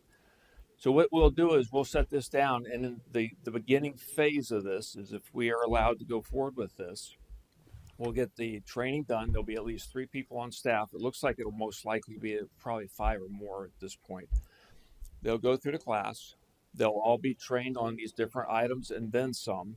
And then they'll be trained on some of the local items that we find as an authority having jurisdiction that we think would be good for us. With the 50, we're looking at probably starting with 4 quadrants of the city. And then each of these teams would have a team captain. There's a storm comes through, we can't get through, they're activated. They have their vest, they have their helmet identifying themselves, they have their equipment that we've supplied them, basic stuff, chalk, mask for doing CPR, first aid kits, things like that. They go out in their neighborhood and they start the assessment. They tell us if there's been someone found in the building, they can't get out, if there's been injuries and things like that. So as law enforcement and fire rescue pull into this area, we've already got someone that's done a critique of the area, done a size up and said, here's where your main problems are, here's where you can wait. And then we end up getting our resources in there. Now we're able to go right to the point and get things moving. And then as we get additional resources in there, then we can go back and check on these people that have went through the other buildings, because some of their limitations is they can't go deep enough into the building to do all the searches and to secure the areas that are necessary for this. So what this would do is it would be a pilot program, number 1. Great community involvement. It gets 50 people from throughout the community of the city to turn around and become engaged with their neighbors, become engaged with the city, learn about the city, learn more about the city, and learn these basic functions, which they could be walking through a Publix one day after work. Someone could fall over on the ground. Now they've got these basic first aid skills, CPR skills, things like that, to help mitigate the problem before we get there, or at least control it. So that's a great thing. We're also looking at moving towards CPR, mass CPR, because of the program out of Kings County, Washington, that showed the drastic reduction when the citizens are trained on these kind of things. And the survivability rate went through the, I'd say ceiling, but it went higher than that, according to the report that they put out. So this would get us started, and we would have a good year if everything goes right, maybe a little bit less, to show that we have an established team. This is what we've done with the team, and then reapply again next year, and with a better hope, better chance of getting this funded next year through grants, and that would just expand it. So, do you have the 50 people already identified? No, we did not go out and say anything to the public yet, because we didn't want to go out and throw it out there and then not have the funding to actually do it. So the plan would be, if it's approved, we would get the equipment and the training going. Once we get the training going, then we can turn around and make the public announcements saying, here, there's going to be 2 classes over the next year, over the remainder of the year, 25 in each class, and then we move forward from there. And what kind of criteria for volunteers? Absolutely none. Okay. All you have to do is be in physical, and I shouldn't say it that way. You have to be able to get up and walk around. You have to be able to take the class and grasp the concepts. And you have to be willing to be out there with your community. It can be anybody from, you all the way down to the youngest citizen out there, 18 and above. 18 and above? Okay. That wants to do it. And then that's where we get started. Okay. All right. Any other questions, Councilman Langevin, Councilman Hammer? So this is basically a modern day volunteer. Well, it's not modern day. I mean, it's I ran one of these programs down south over 20 years ago. But it is a group of volunteers, but they're not trained. They're given very basic training. It's not like going through the fire academy or going through the law enforcement academy. They're not really certified in the end to do anything under a state umbrella. Mm-hmm. This is something that they're taking on themselves, and we're providing the equipment and the knowledge to do it. They could walk out at any given time. So there is a component that is volunteer, because we are not paying for their attendance or anything like that, but they're not under the state statutes, which requires certain things for certification for either one of the public safety sectors. Okay. And my other thing is, you said you ran a program like this. Did it seem to breed new recruits to the fire service? With this, when I ran this down south, definitely not. What this is, what we found down there was it was mostly, I would say, I don't want to say elderly, but it was probably people my age and older that wanted to get out into the community, probably 40s, 50s, and above. People that just wanted to be able to walk out of their house and help get together for their monthly meetings with people like that. Because there's no medical exam given to them, there's no physical exam given to them to make sure that they can do the things that fire or law enforcement are required to do. Yeah, I see this kind of like the Cajun Navy in a disaster area, right? And I'm trying to draw that parallel. We're at 140,000 folks, and I think this is an innovative way to look at responding when there is a devastation, right? A disaster. So, yeah, the selection of the 50, I can't see many veterans getting involved in a program like this because they love to serve. So I think this is something that is, even though you've done this 20 years ago, but for our city, our young city, gentlemen, we're less than 65 years old. I think this is a really good opportunity for us to be prepared even more so for any devastation coming up. So I'll be supporting this, sir. Any questions, Deputy Mayor? Yeah, a couple of questions. Will this trigger any additional staff members in the future? Will it Or trigger now additional immediately? staff? Yeah. No, it will not. And then, what was the type of equipment that you expect to purchase? What type of equipment would be? It's like it's the standard throughout the United States is a green, like construction vest with a green hard helmet, and it normally has the high visibility stripes on it, and it just says CERT. It would have gloves, flashlights, basic first aid kit, CPR shield, and then basically from there, anything else we choose to add as we feel at the local level would be beneficial. So it doesn't sound like anything has like a major lead time. I would almost make the suggestion if this gets approved that the 50 candidates are selected and then the items are procured. Another question: where do you intend to hold these classes? The classes will be held at the Department of Fire Rescue over on Carlisle in the training room. And then to a point, I think it was Councilman Hammer. As far as recruitment goes, it seems like a cool concept that potentially maybe there could be a partnership with BPS, maybe with seniors, 10 or 12 seniors, to get them excited about a future in fire rescue in the city of Palm Bay. So and anything is possible. It's just the areas that normally come in are the people that are retired and they have the time to do this. Mm-hmm. Cool. That's all I have, Mayor. Yeah, they also have chaplains statewide that are. They have what? I'm sorry. Chaplains. Yes. That are statewide that do programs like this for disaster relief. Yes, they do. We actually have 3 we just signed off on being utilized statewide during an event. Awesome. All right. Thank you, sir. Any other questions, Mayor? Yes, Councilman Johnson. Don't we have? Correct me if I'm wrong, Chief. A community outreach coordinator already, or we have a community outreach coordinator. Okay. That position, what they do is they go into the schools and they talk to the children. They go onto the churches and the homeowners associations. I don't have it with me, but there's a document that shows how many touches we had last month, and it was in the thousands. That person is constantly, they're constantly out doing stuff with the community, which we did not have that position prior. And what they're doing is most of the time they're hitting the schools.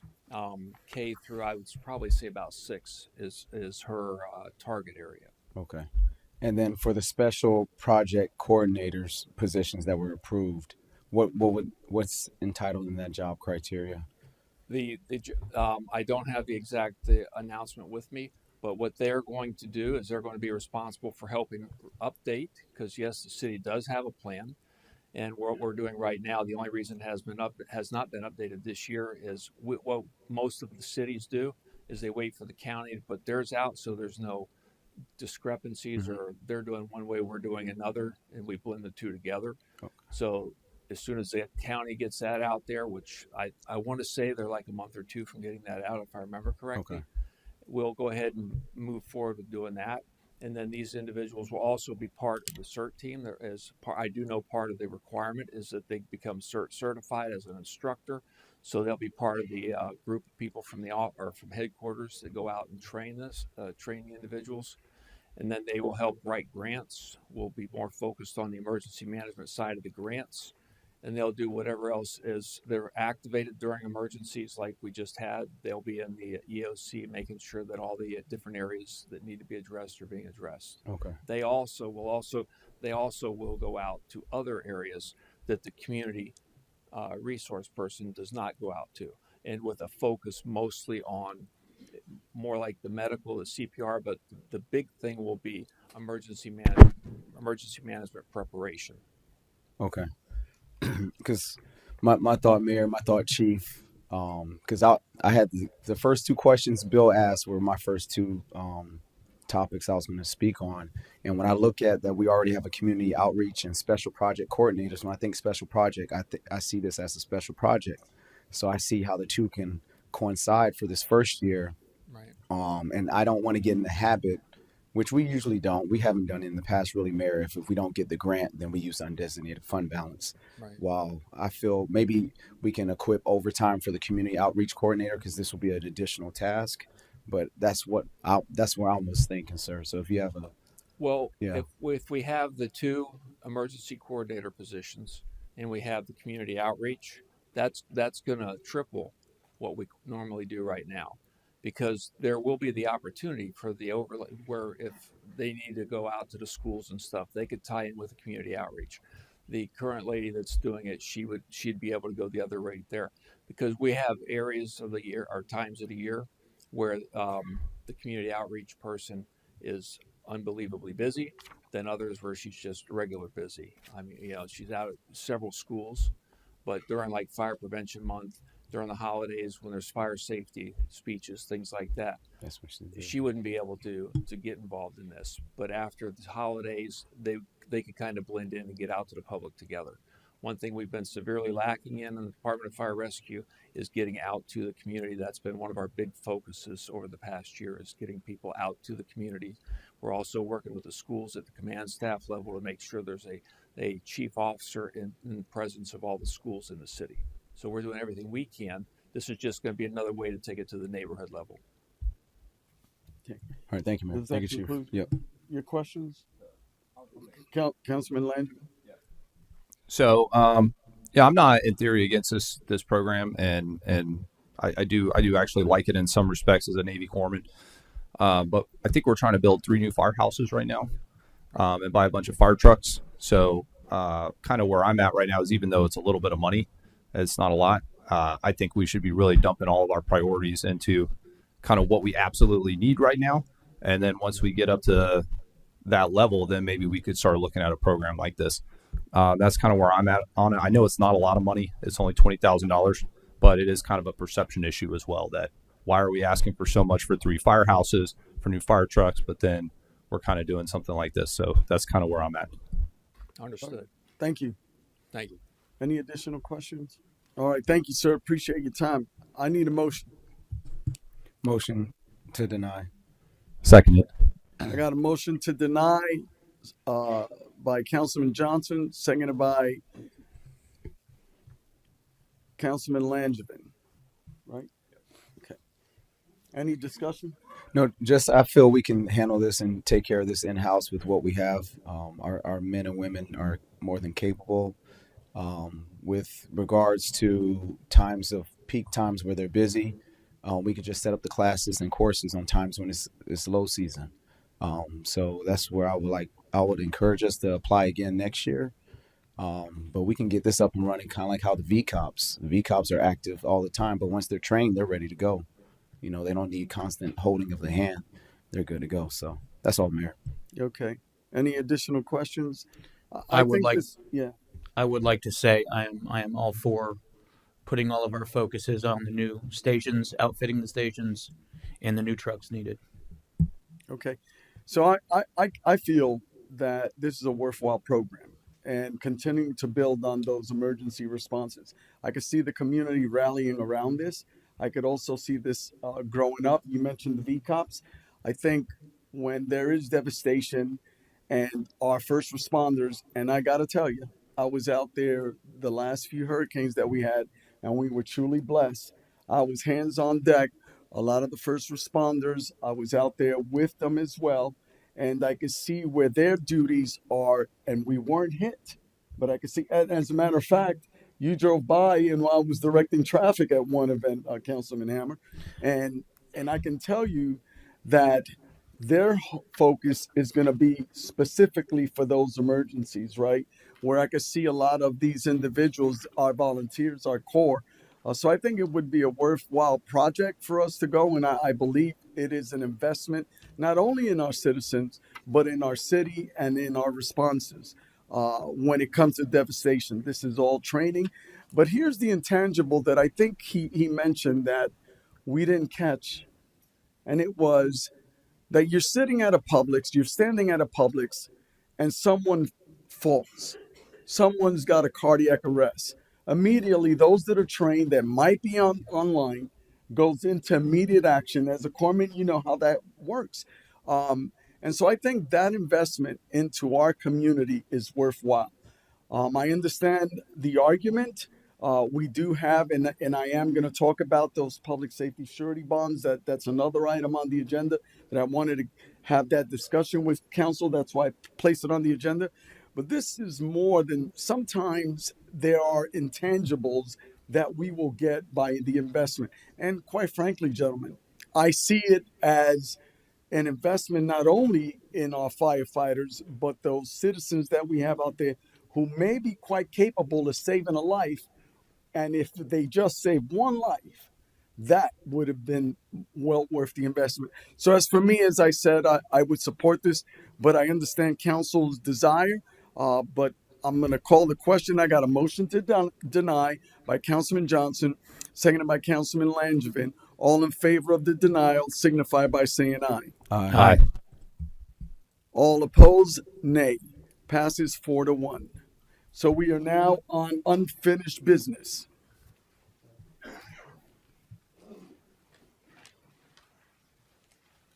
Deputy Mayor?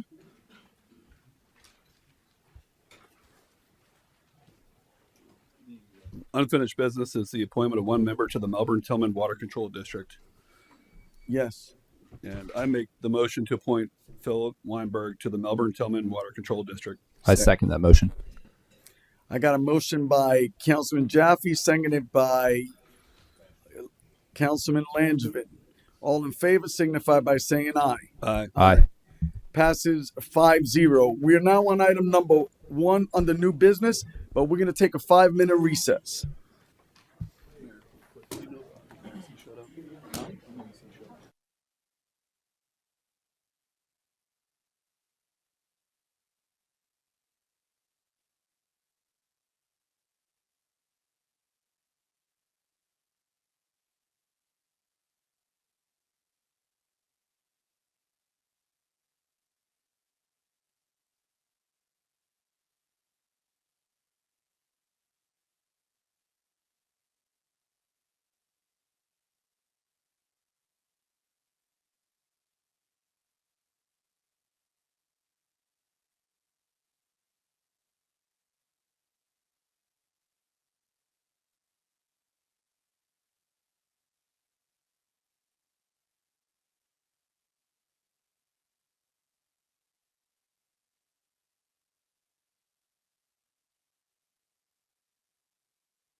Okay, tension on deck.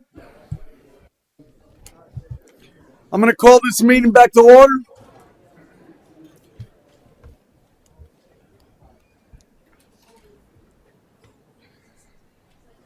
So we're now on new business item number 1, Madam Smith. Resolution 2024-44, a resolution of the City of Palm Bay, Brevard County, Florida, granting approval of a Declaration of Covenants and Restrictions, also known as the Land Use Restriction Agreement, LURA, for a proposed affordable multifamily rental development area zone for commercial, industrial, or mixed use in compliance with Section 166.04151 Florida statutes, to be known as Buildable Multifamily Residential, and CC Community Commercial Zoning, which property is located west of and adjacent to Bass Pro Shop Drive, in the vicinity south of and adjacent to Executive Circle, and legally described herein, providing for filing of the LURA, providing for the effective date. Thank you, ma'am. Deputy Mayor, any comment cards? Mayor, there are 2 comment cards. First one is Bill Batten.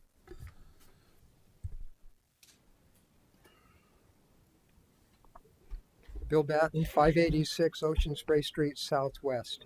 Got 2 items to address on this one. First item is, where is our commercial zoning going to be if you keep using these sites for residential development?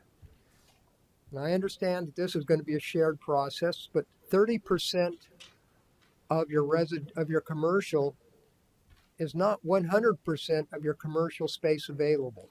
And you're stating repeatedly that we don't have commercial space. Well, this is commercial space, and now you're trying to convert it into residential. Item number 2. Question: only 40% of the residential units will be affordable housing. Only 40% of them, right? And that's for only 30 years. Does that mean in 30 years we won't need affordable housing?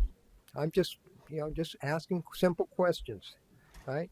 The next one is, so within that 30-year period, what is the expected rental rate for the 1, 2, and 3 bedrooms? What are they anticipating that rate to be? And how do you qualify to see if you're the eligible person to move into that apartment? Thank you. Thank you. Next speaker. Next speaker, Cole Oliver. Good evening. I'm actually here on behalf of the applicant. I just filled out a public speaking card, not knowing exactly how you guys wanted to do it tonight. But that being said, my name is Cole Oliver. I'm here on behalf of the applicant, Mr. Cohen here with us. They have owned this site for a while. They developed the 2 hotels there currently. Same ownership group has developed those hotels and been owning and operating them for I think since 2016 or 2017 when those opened. We're here before you tonight to approve a declaration of the covenants and restrictions governing this property under the state law Live Local Act that was passed. The way that law is set up, and if this is something you guys know, feel free to say move on and we'll save everybody some time, but I'll let you guys ask questions as you'd like as well. But the way that law is set up in cities such as Palm Bay that don't have as much commercial space as other cities, they set a restriction that the city could require a mixed use component of any of these projects. And cities that not like Palm Bay that have enough commercial, those cities, if you come in and you do 40% of your project as workforce housing, there you just go straight forward, no hearings. It goes through zoning, and this is the emphasis of the state to try to get more affordable housing product out into the market to serve the needs of the community that is struggling there. Palm Bay does fall below the certain state threshold for the amount of commercial and industrial land, and so this applicant is meeting that mixed use component with their site, which will have the city's ordinance requirement of an additional commercial component with it. To the question on what the rates will be, those rates are set by the state statute. They come out every year, and it sets it specifically for different marketplaces across the state for studios 1, 2, 3, and I think 4 bedroom units. And that's set at believe 120% of the area's median income, and then they back into a number from that. It's too much math for me. I can just read the chart that they publish every year. And the applicants have to, if they're going to qualify for one of those units that have been set aside for the workforce housing, they have to go through an application process and prove, and I don't know the exact process, but I believe they have to go through an income verification process to show that they meet that need. The remaining 60 units of the project, or 60% of the units of the project, would be market rate apartments. So whatever the market is in that area, it's, the interest of the owner is going to be to try to charge as much as they can to make a return on their project. That being said, this declaration is a requirement of the state law for any of these projects to go forward, and it gives the city the ability to enforce the 40% threshold upon anybody that builds it. So they can't come in and say they're going to do this type of project and then just next year change it to something else and kick out all the workforce housing components. So this gives the city the protection that the city is getting the workforce housing that is part of the trade-off the state has set forward. I don't have much more to go through, but we are here. If you guys have any questions on the state statute, I would like to take a brief moment and thank staff and council as we work through this document with them over the past couple of months to get it prepared for tonight. So, well, sir, I guess I'll start the question here. You mentioned workforce housing. Yes, sir. And then another term that's used is affordable housing. Yes, sir. What is the difference of the two? I think it's just a term of art. I do not know that there's any distinction between the two. The state defines it in the statute as an income percentage, and then people have used it interchangeably, workforce or affordable, but it keeps it below a certain income threshold, so that if you make more than that, you don't qualify for those units. Some of the discussions in the past of not the exact members of this council, but some of the discussion in the past has been workforce housing as it relates to our first responders and their livelihood. And I'm at a loss with that workforce housing term and affordable housing. Are we? Is this an opportunity for our first responders to be able to qualify under that workforce housing? Or you can't even answer that based on? I don't know the incomes of the city's police and teachers and fire, so I can't answer that question directly. But my understanding is that they would most likely qualify for the units, provided if their spouses combined, they have a joint income above the threshold, then maybe they don't qualify. So there's a lot of moving targets there. Mr. Cohen, do you know the exact income threshold for the area? Are there? Please use the mic, sir. Oh, I'm sorry. I would have to pull up the chart, but it's something the state for every county they release it every year, and the threshold is 120% above average median income in the area, Brevard County. I see. All right, thank you. Any other questions, Council? Councilman Landry? No. Councilman Ham? I don't have a question. No, but I have. Councilman Johnson, I'm sorry. You're good, Mayor. I'll be a little lengthy. First, if Miss Patricia Smith wants to elaborate, I know they got to hear from the applicant, but I think it's also good to hear from our city staff if she has anything she wants to throw into. Yeah, I just wanted to get.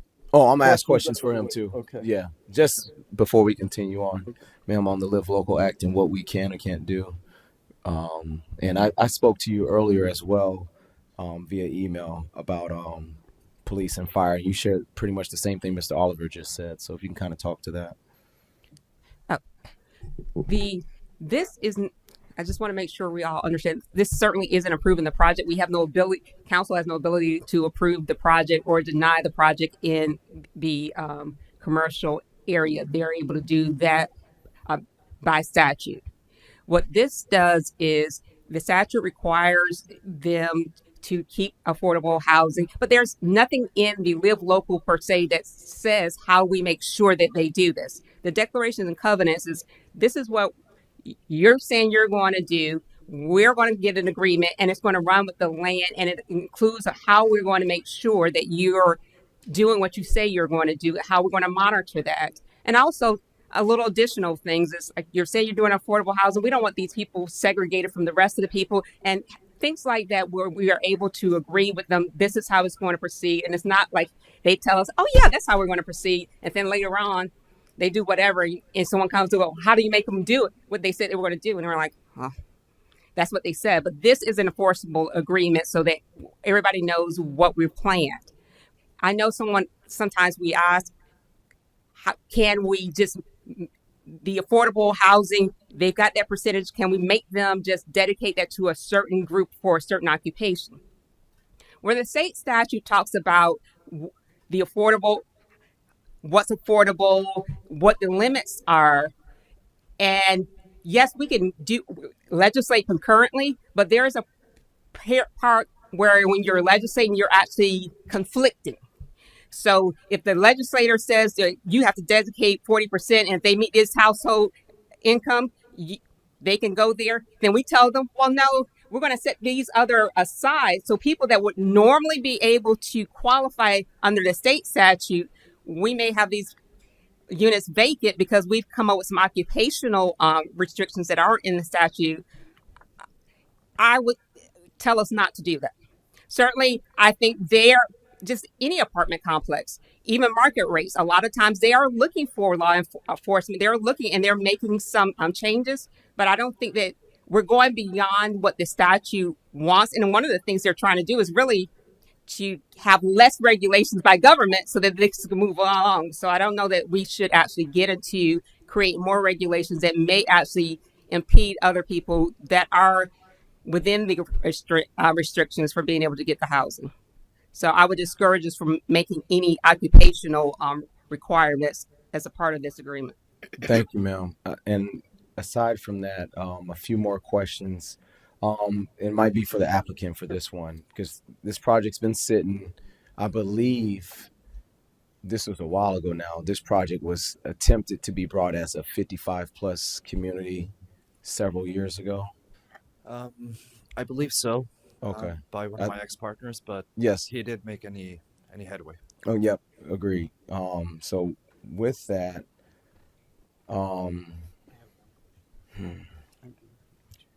as the commercial, as it stands already, were you not getting any bites? I wasn't getting any traction. We did hire a local broker in the area. We just never got the traction we needed.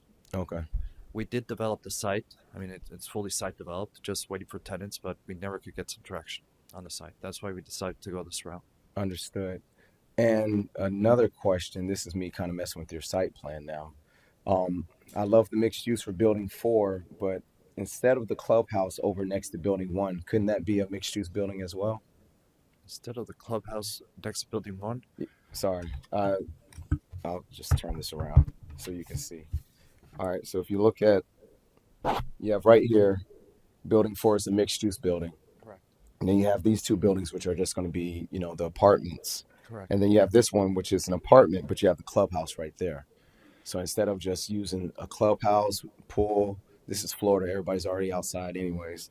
I'm thinking this can also be an additional mixed use building where the first floor is commercial and the next 2 floors above are going to be supporting that commercial, because that's one thing we have council been really pushing is mixed use. I've seen it in so many other cities where it helps it thrive better. It creates walkability, it creates jobs, as the mayor says. So just something I wanted to ask. So our unit count is kind of maxed out right now at I think 120 units. And like I said, we did decide to use the 4th building and use, commercial underneath it, the first floor commercial and the top levels for residential.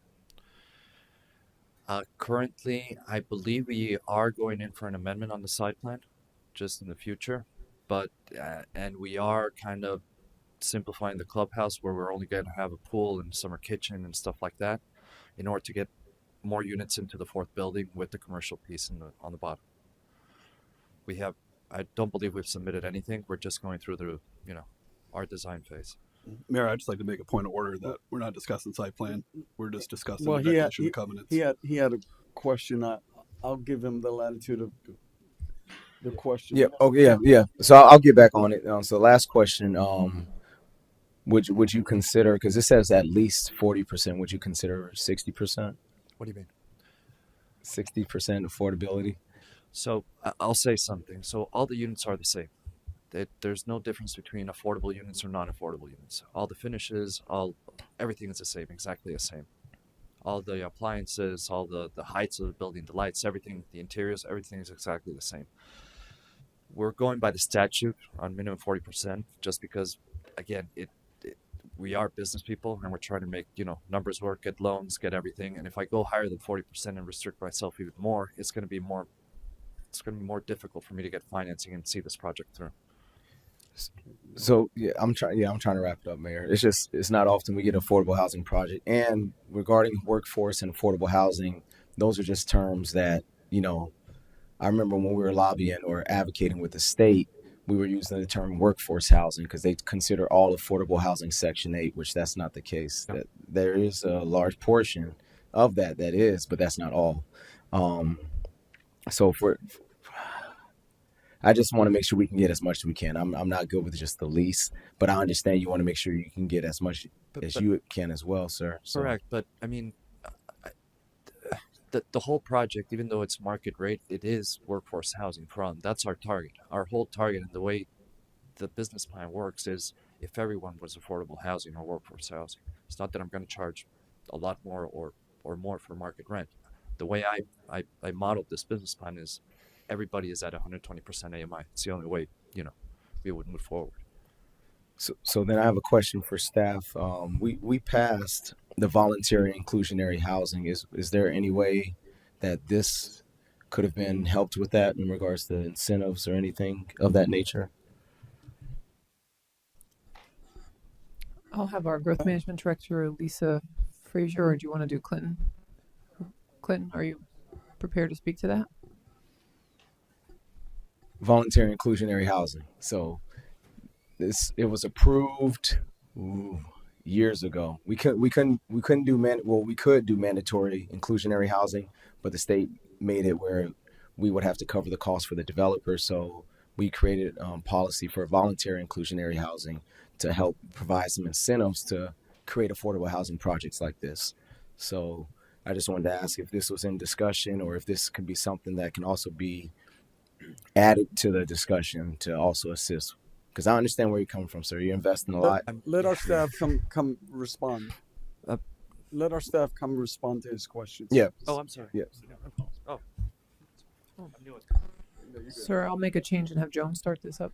Okay. Sorry, Clinton. I just figured I'd give a little back. You're welcome to stay up here. So when the project originally did come up, I do believe that staff and the assigned planner discussed the voluntary inclusionary housing and the inducements, if you will, available to the developer. They're very similar to the Live Local Act and what those inducements afford the developer. That is one of the reasons why in our LDC Phase 2, we are going to bring back the voluntary inclusionary housing section of the code, which is limited, to look at it in comparison with the Live Local Act to find a way to complement each other rather than compete, and also look at how other communities are using voluntary inclusionary housing, involuntary inclusionary housing, and other incentives that they offer. So we will be bringing something back to you all later in the next calendar year, early in the next calendar year. But yes, we did discuss just very briefly. However, there's a lot of similarities between the Live Local Act and our voluntary inclusionary housing. Does that answer your question? All right. Thank you, Mr. Hatcher. Thank you, ma'am. So I guess I'm gonna. Okay, sir. So Palm Bay doesn't have a lot of amenities for people to do. One of our biggest places that does concerts and does events is right across the street, Harley Davidson.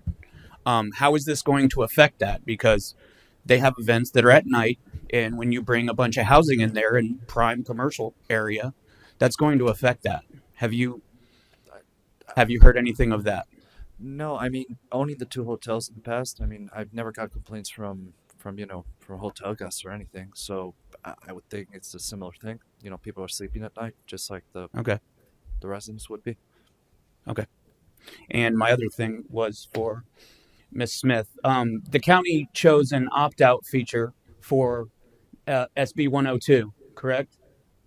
Yes, And we have that option as well, correct? correct. That's something the city manager has been decided on. I do have a draft a resolution if that's how council decides. And so long as we are able to pass that and get it to the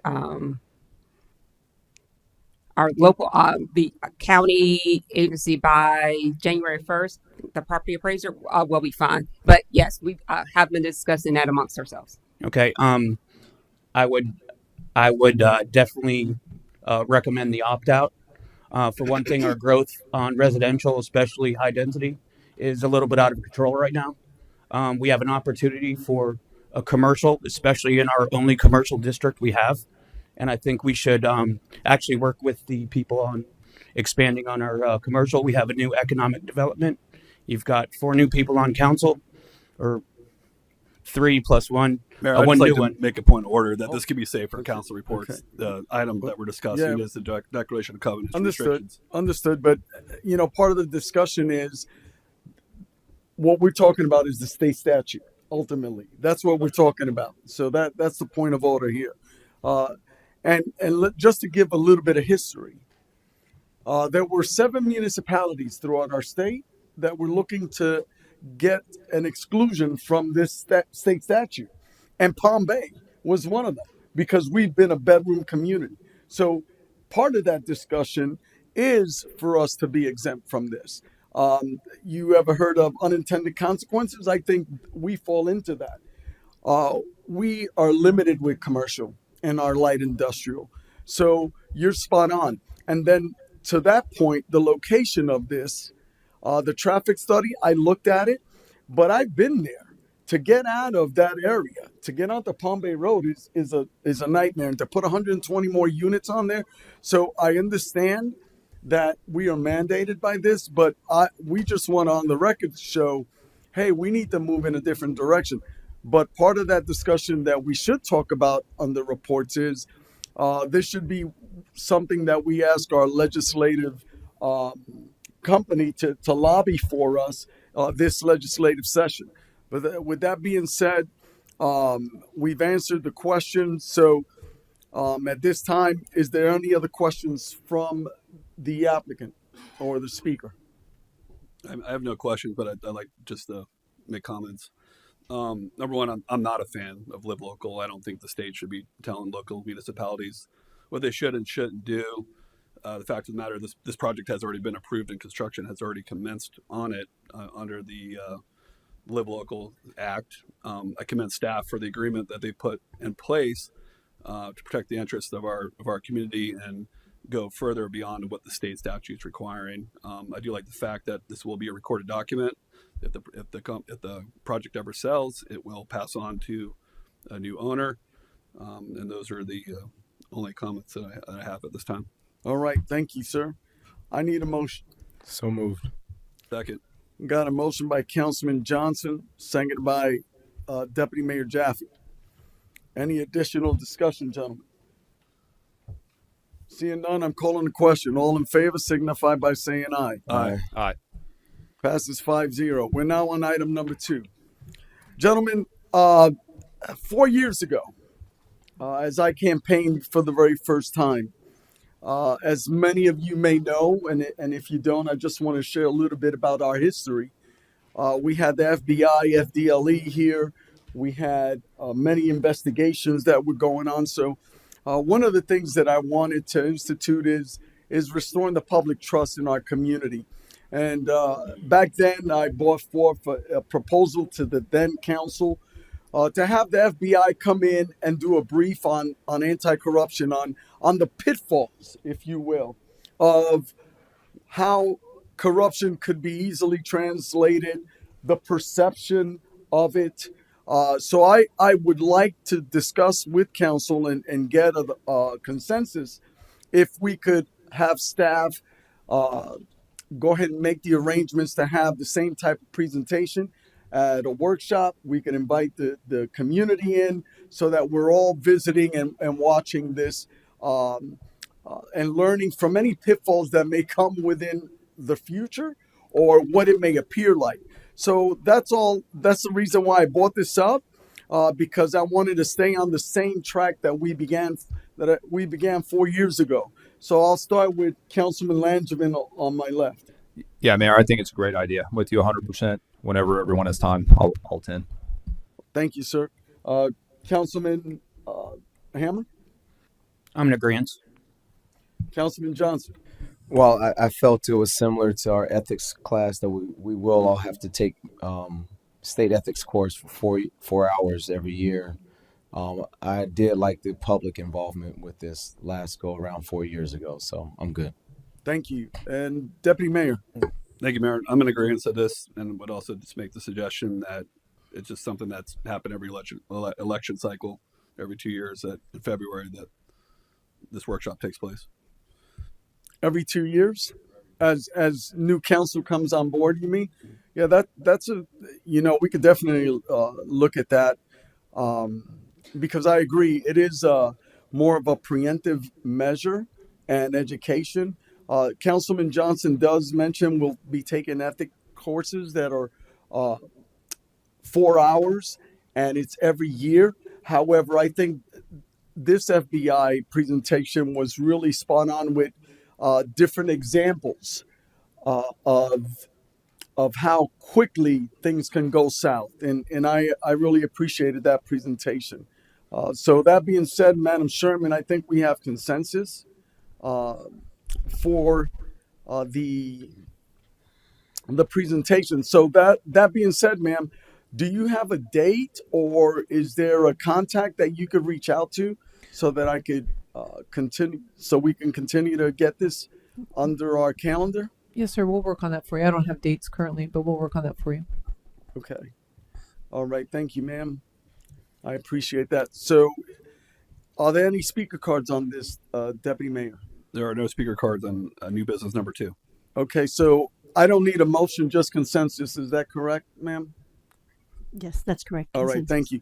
So then the other item I wanted to bring up is, gentlemen, we're all new on the council here. We'll all be that way, but there's been some significant priorities that we've considered before, and I want to get your involvement in this.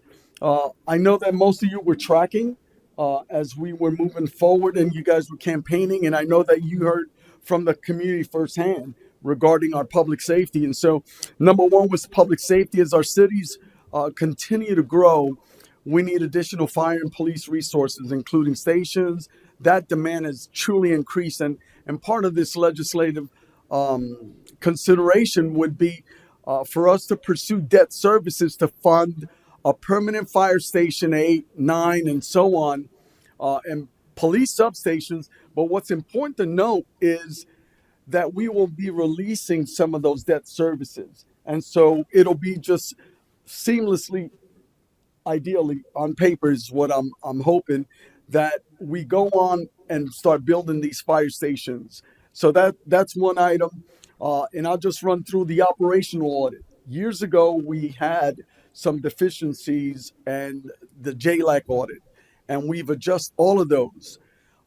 So part of this operations budget, and I know Councilman Johnson agreed, I just called it something different, but now we're moving into an operations budget where we could actually look at where we can make significant investments and strengthen certain cyber security issues and study where we're lacking.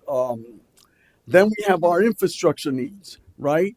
I think we all need to keep in mind we got ITS going on, these widening projects. So a lot of these issues that we've already worked on, I want to get all your feedback on that. Economic development, the continuing of bringing in commercial, and like we've already stated, the light industrial, that's the job creation, right? So, and then we have a huge deficiency with our road bond program. And we are going into a strategy session with that, but a workshop to engage each and every one of you. So I put this item on the agenda specifically just to have you guys engage and communicate what your thoughts are. I know that you've seen it. We don't have to take any action here today. It's all about our dialogue because we cannot speak outside of the sunshine. And that, I would have loved to discuss this with you during the campaign session. I know some comments you've seen me in campaigns talk about light industrial, commercials, critical job creation. But this is where we can all just come together and be transparent and talk about these issues. So I'll start with Councilman Langevin and then Councilman Hammer. All right, yeah. So I'll go down the list, and I'm with you on these, Mayor. This is definitely what we need to be moving forward. I campaigned on some of the same things that you campaigned on, which I think is why the residents voted for us. It was clearly a mandate on November 5th, what they wanted, and essentially what the people seem to want. I said last night, I knocked 18,000 doors. I didn't knock 18,000. I knocked probably eight or 9,000 personally, but as a collective, we knocked 18,000 doors, and I got feedback from the other people that were knocking doors, and talked to people in the community and other venues as well. And infrastructure was number one. I think everyone in here can say that everyone wants increases in infrastructure. As we've grown as a city, we need to grow our infrastructure. Public safety is also huge. As we've grown as a city, we need to be growing our public safety. And that hasn't necessarily happened as quickly as it needs to happen. So we're playing catch up a little bit. So those are number one priorities. And then bringing in high paying jobs. That was my third campaign promise. Now, it was kind of beating a dead horse earlier, so I didn't say anything, but I'm going to say it now to be on the record because it does impact, unfortunately, our commercial and our light industrial. The Live Local Act was a terrible bill.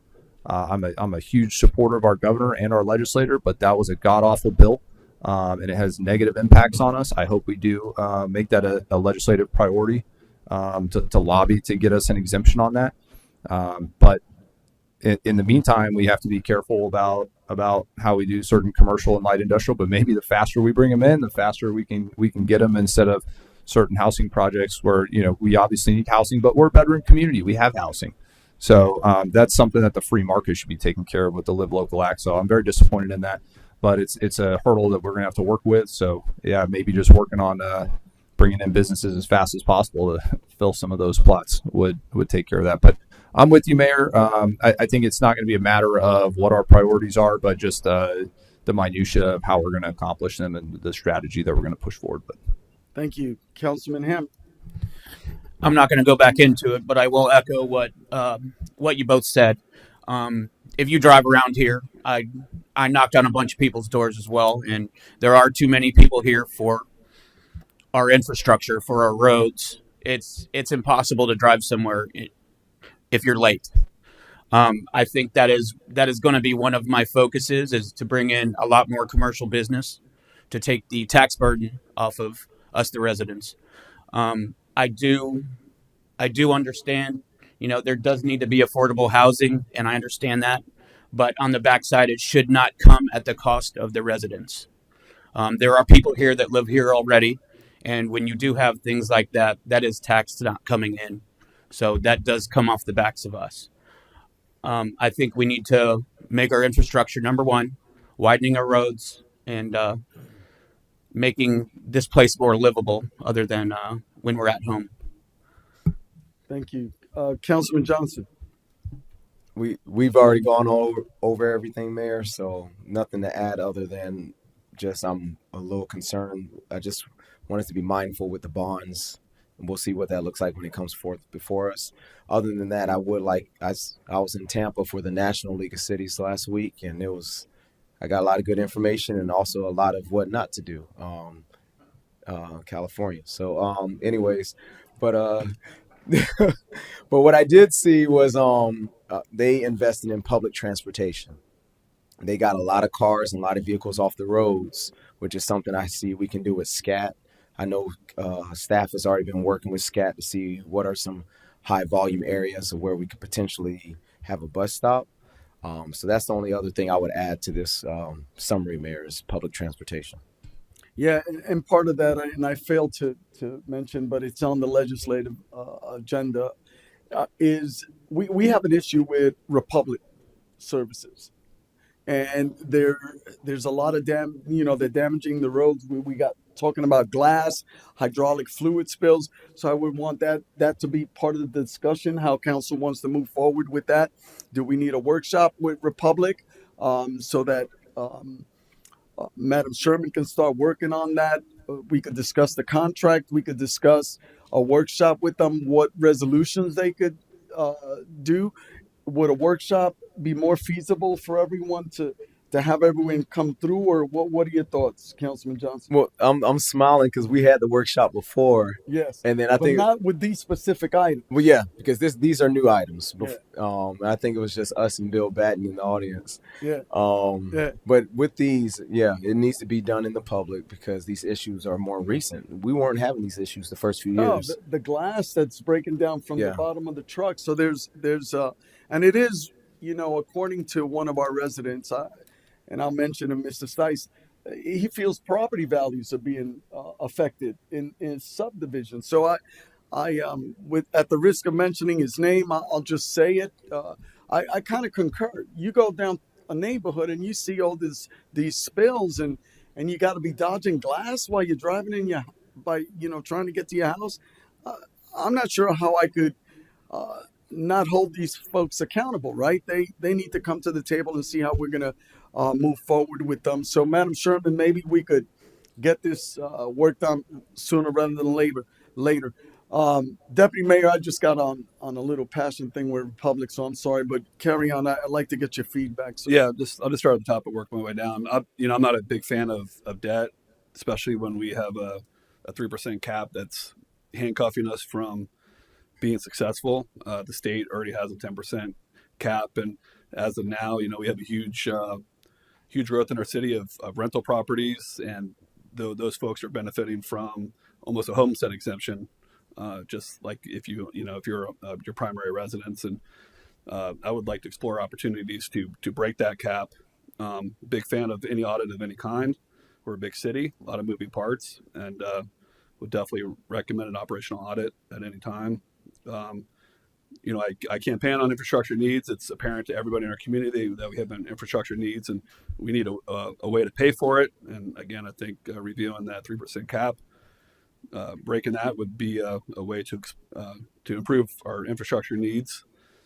Economic development. Again, I'm an advocate for commercial development. I think Mr. Hatcher has his hands or his work put out in front of him. He's got a lot of stuff that he's got to do, but I have full confidence in his ability to bring economic development to our city. And the biggest issues that we're facing in our city now is the land costs, the development costs, stormwater improvement, and can these developers get the rents that they need to be successful? And the developer previous talked about what he needs to be able to get to make a project successful, and we got to look at all that as a whole.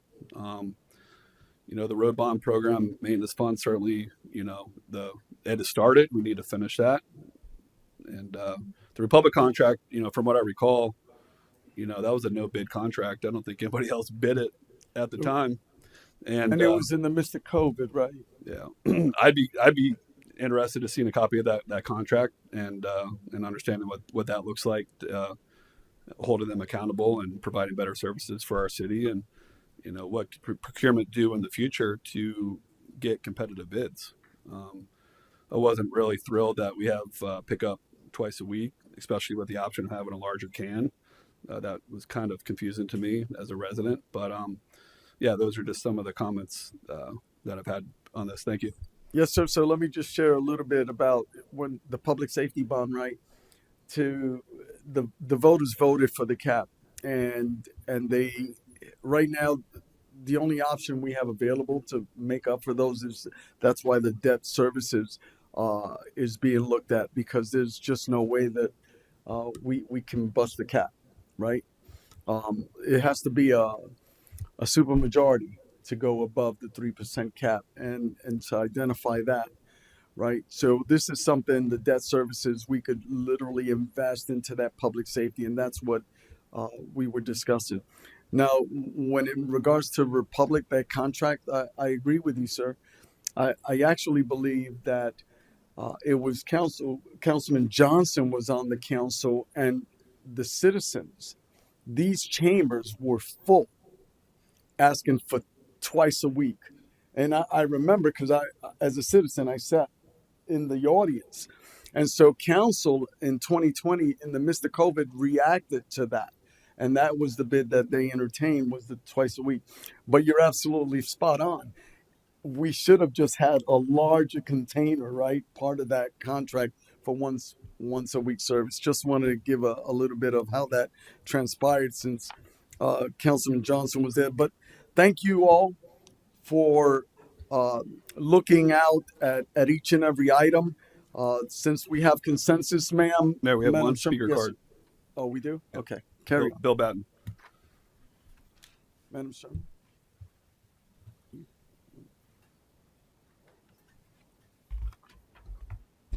Bill Batten, 586 Ocean Spray Street Southwest.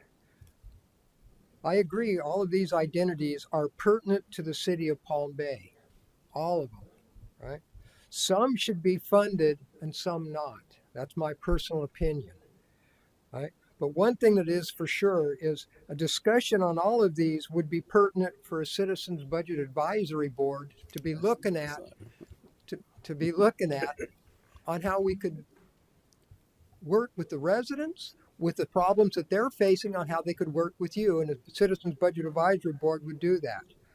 On a different note pertaining to that, just for discussion, don't take me to behind the tool shed on this one. Just for discussion, no new development until all that are in the works right now get completed. And the reason I say that is because we will then see what the impacts of all of these things are. Now we have so many in the works. We're looking 5 to 7 years out. We don't know what their impacts are going to be, yet we're trying to bring more on. Let's see what the impacts actually are from those that we currently have. I know it sounds like that term moratorium on development, but at least you'll know where you're at. Let's see what the impact of the developments that we brought in, let's see what the impact of them have been onto the city.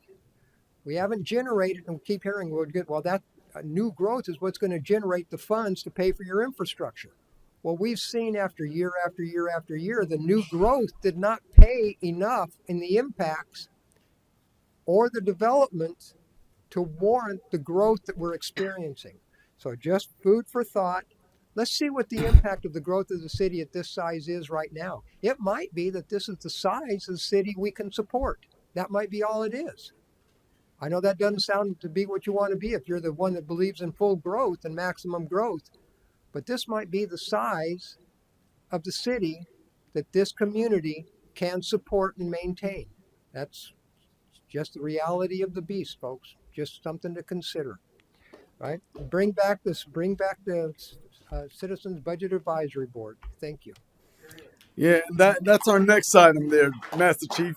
That's our next item. But I will also add, if I may, part of the discussion, right, of the growth, right, and the density is, let's cherish that rural residential, those 1 acre, 5 acre lots that I've embraced, and I think that is a key component to how we manage our growth.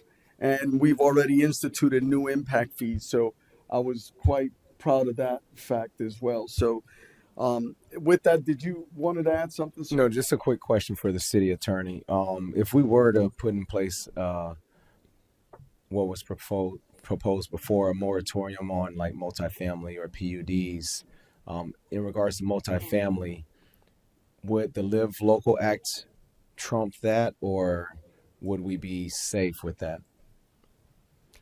Yes, because any housing under the Live Local Act isn't coming forth through council. There's an administrative process, and that wouldn't affect it.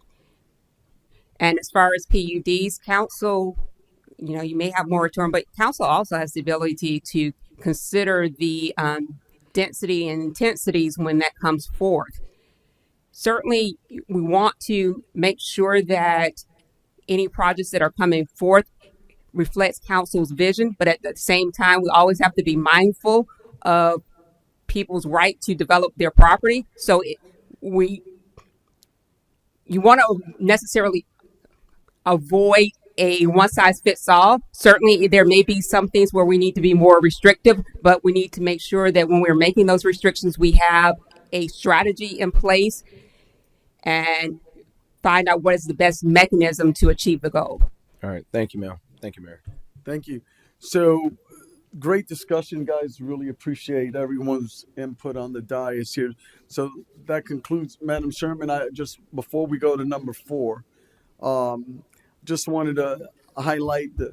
Did you get enough intel so that we could start doing workshops here and there? And Yeah, it's entirely up to council if you want us just to take back everything on this list and start making a plan to bring things forward, or if you'd like to give us specific things you want to work on tonight first. I know that's a lot of potential workshops over a period of time. I don't know what council's pleasure is. my vote would be debt services first for our public safety.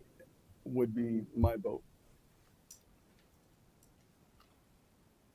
Gentlemen, yeah, we got consensus for that one item, and then we'll just keep working from there, ma'am. Is that good? Yes, sir. Thank you, ma'am. So now we're on item number 4, and we do. I'm going to defer to Councilman Hammer to present this item, and then we do have a speaker card. Councilman Hammer. Yes, I think one of the biggest things that we have moving forward is opening up transparency to what we do within the city. I think we have a lot of trust to gain back from the community. And I would like to open the discussion for the creation of a Citizens Budget Advisory Board in relative to what we had before. Yeah, you know, I thank you for, first of all, thank you for bringing this item on the agenda, right? And I've thought about this and how we could make this really impactful. And part of that discussion, I would hope that would be not only the budget, but because they were only meeting at certain times. But what I would love to see implemented along with this citizen advisory budget, advisory board, would be a policy type board at the same time. The same board where they could meet more frequently and be more data driven.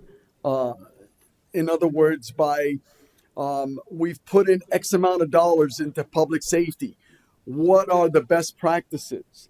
And what are the outcome measures? Okay, we reduce response time by 15 seconds or 20 seconds, and see how, giving them that type of authority, right, to look at that, because we have really talented civilians, residents out there that would love to get into this. Now, the discussion could also be the qualifications. What's the criteria of serving on this board?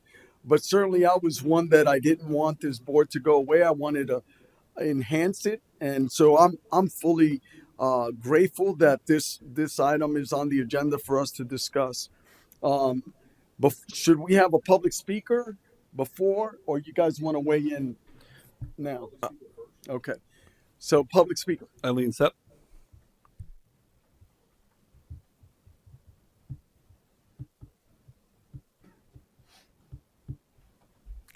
Eileen Sepp, 1230 Friel Road Northeast.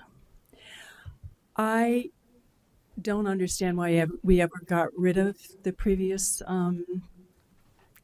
budget advisory board, other than when I went to one of their meetings, I was told I was the only one ever to show up at one of their meetings. But what I learned was that they never saw the budget until about 6 weeks after it was already implemented. That made absolutely no sense. And I questioned candidates who had been on the board and said, why didn't you do something about that? Even as a citizen, we have rights under Sunshine to make sure that we have the information we need to be advisors. Okay, so whatever you do, you need to make sure that before you make a decision on budget, that the advisory board gets to weigh in. Give them a certain amount of weight. That aside, some of you may know, I've talked to you about it, I, along with, it's a county-wide project. We are doing a coalition of citizens on oversight. We will be doing scorecards on what every official in the entire state, or who we vote for, what you vote on, and people will be able to weigh in on it. And you'll all be welcome to answer if you feel like or not, or look at it and see where you stand. Because what I found is a lot of people don't have time to come here. They have families, they have other obligations. And it's intended as a vehicle to make sure that everyone has a voice, not just at election time. Okay, we want you to know how it's affecting our lives and try to develop some sort of consensus. But as far as the budget goes, please make sure that whoever's on that board has the information that they need to function properly.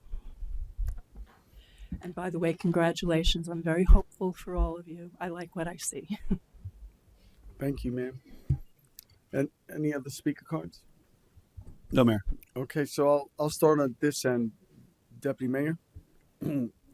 Yes, sir. I'm a fan of bringing this board back, this advisory board back. I think it would be important to possibly put some sort of restrictions on experience, county background, finance background, small business owner, CFO background. I agree with Ms. Sepp that I think anytime the budget's being changed throughout the year, appropriations or any amendments, that it should go through that board first. I like the idea of having qualifications experience because, I've served on planning and zoning, and there's people on P&Z that don't even know what an easement is or a setback. And we need qualified people to be advising us because we're not experts in every single thing, right? We all have our unique talents and abilities that I mentioned last night, but that advisory board with professionals that know what they're talking about, know what they're looking at, that can advise us accordingly. And just touching on what Eileen said about seeing it more, and that's all I have. Thank you, Mayor. Thank you. What are your thoughts about kind of like a policy as well, / a policy advisory board that gives them not only the ability of seeing the budget throughout the year, but, looking at data to look at the policies that can enhance, what we're doing, studying the best practices, like I use the public safety component to it, where it could be combined. We have a unit, they're all qualified, and throw some policies. I'm sure that our city manager could provide some type of outcome measures and focus on, like we could do the infrastructure, right? We have an infrastructure board that's for the road bond program, but in general. So what are your thoughts on that? Yeah, I don't think I quite capture your vision fully. My suggestion would be keep the main thing, and focus on the budget advisory. Okay. Only. Okay. I'm looking at giving them a little more traction, a little more power than just looking at the budget. But carry on. Deputy Mayor or Councilman Johnson? That's 4 years ago. But no, I'll be the first to admit, I was one of the ones who voted against this voted to remove this a year ago, 2 years, however long, I don't know. But if we're having the parameters that Deputy Mayor Jaffe had mentioned in regards to measurables, or like just making sure it's not just anybody, qualified people, I'll be much greater support for it. But I would love if we could have the finance director come up, because there were some comments made, and I know for them not to be true. But I want it to come from our directors. Madam Sherman? Finance director? Yes, sir. Larry Wojciechowski. So as he's coming up, Mr. Wojciechowski and Ms. Sepp, you're just going based off what you were told. So it's nothing against you, ma'am. But how far ahead would they have got? Yep. Yes, ma'am. Yeah, that's all. I'm not holding it against you, ma'am. That's all.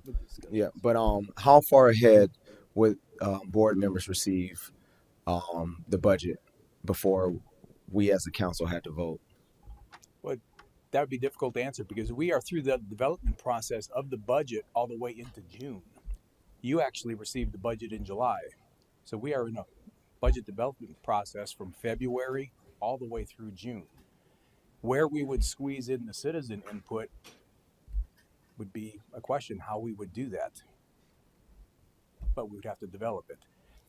May I speak on this? Yes, I would love that because I remember specifically, I've been on council for 6 years. 2 or 3 out of the 6 years, the Citizens Budget Advisory Board just approved what the city management had already approved. No variation. Bill knows no variation, anything of that such. And then 2 separate years, you had board members, one board member saying one thing while another board member saying another thing. And I'm like, okay, here we go. So if you could speak freely, sir, but I definitely want to make sure I mention the history on that. Most definitely will. Larry Wojciechowski, Finance Director. The Citizens Budget Advisory Board was developed in 2018. It was before I got here, and it was eliminated in 2023.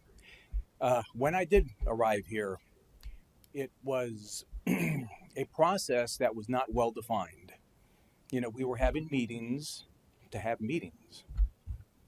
We were having the board members try and discuss what they wanted to look at, but again, not really understanding what they were looking at. So that made it very difficult to move forward and actually have good conversations with them, to have conversations actually with the citizens, to go back and have conversations with them. Thank you for bringing this back.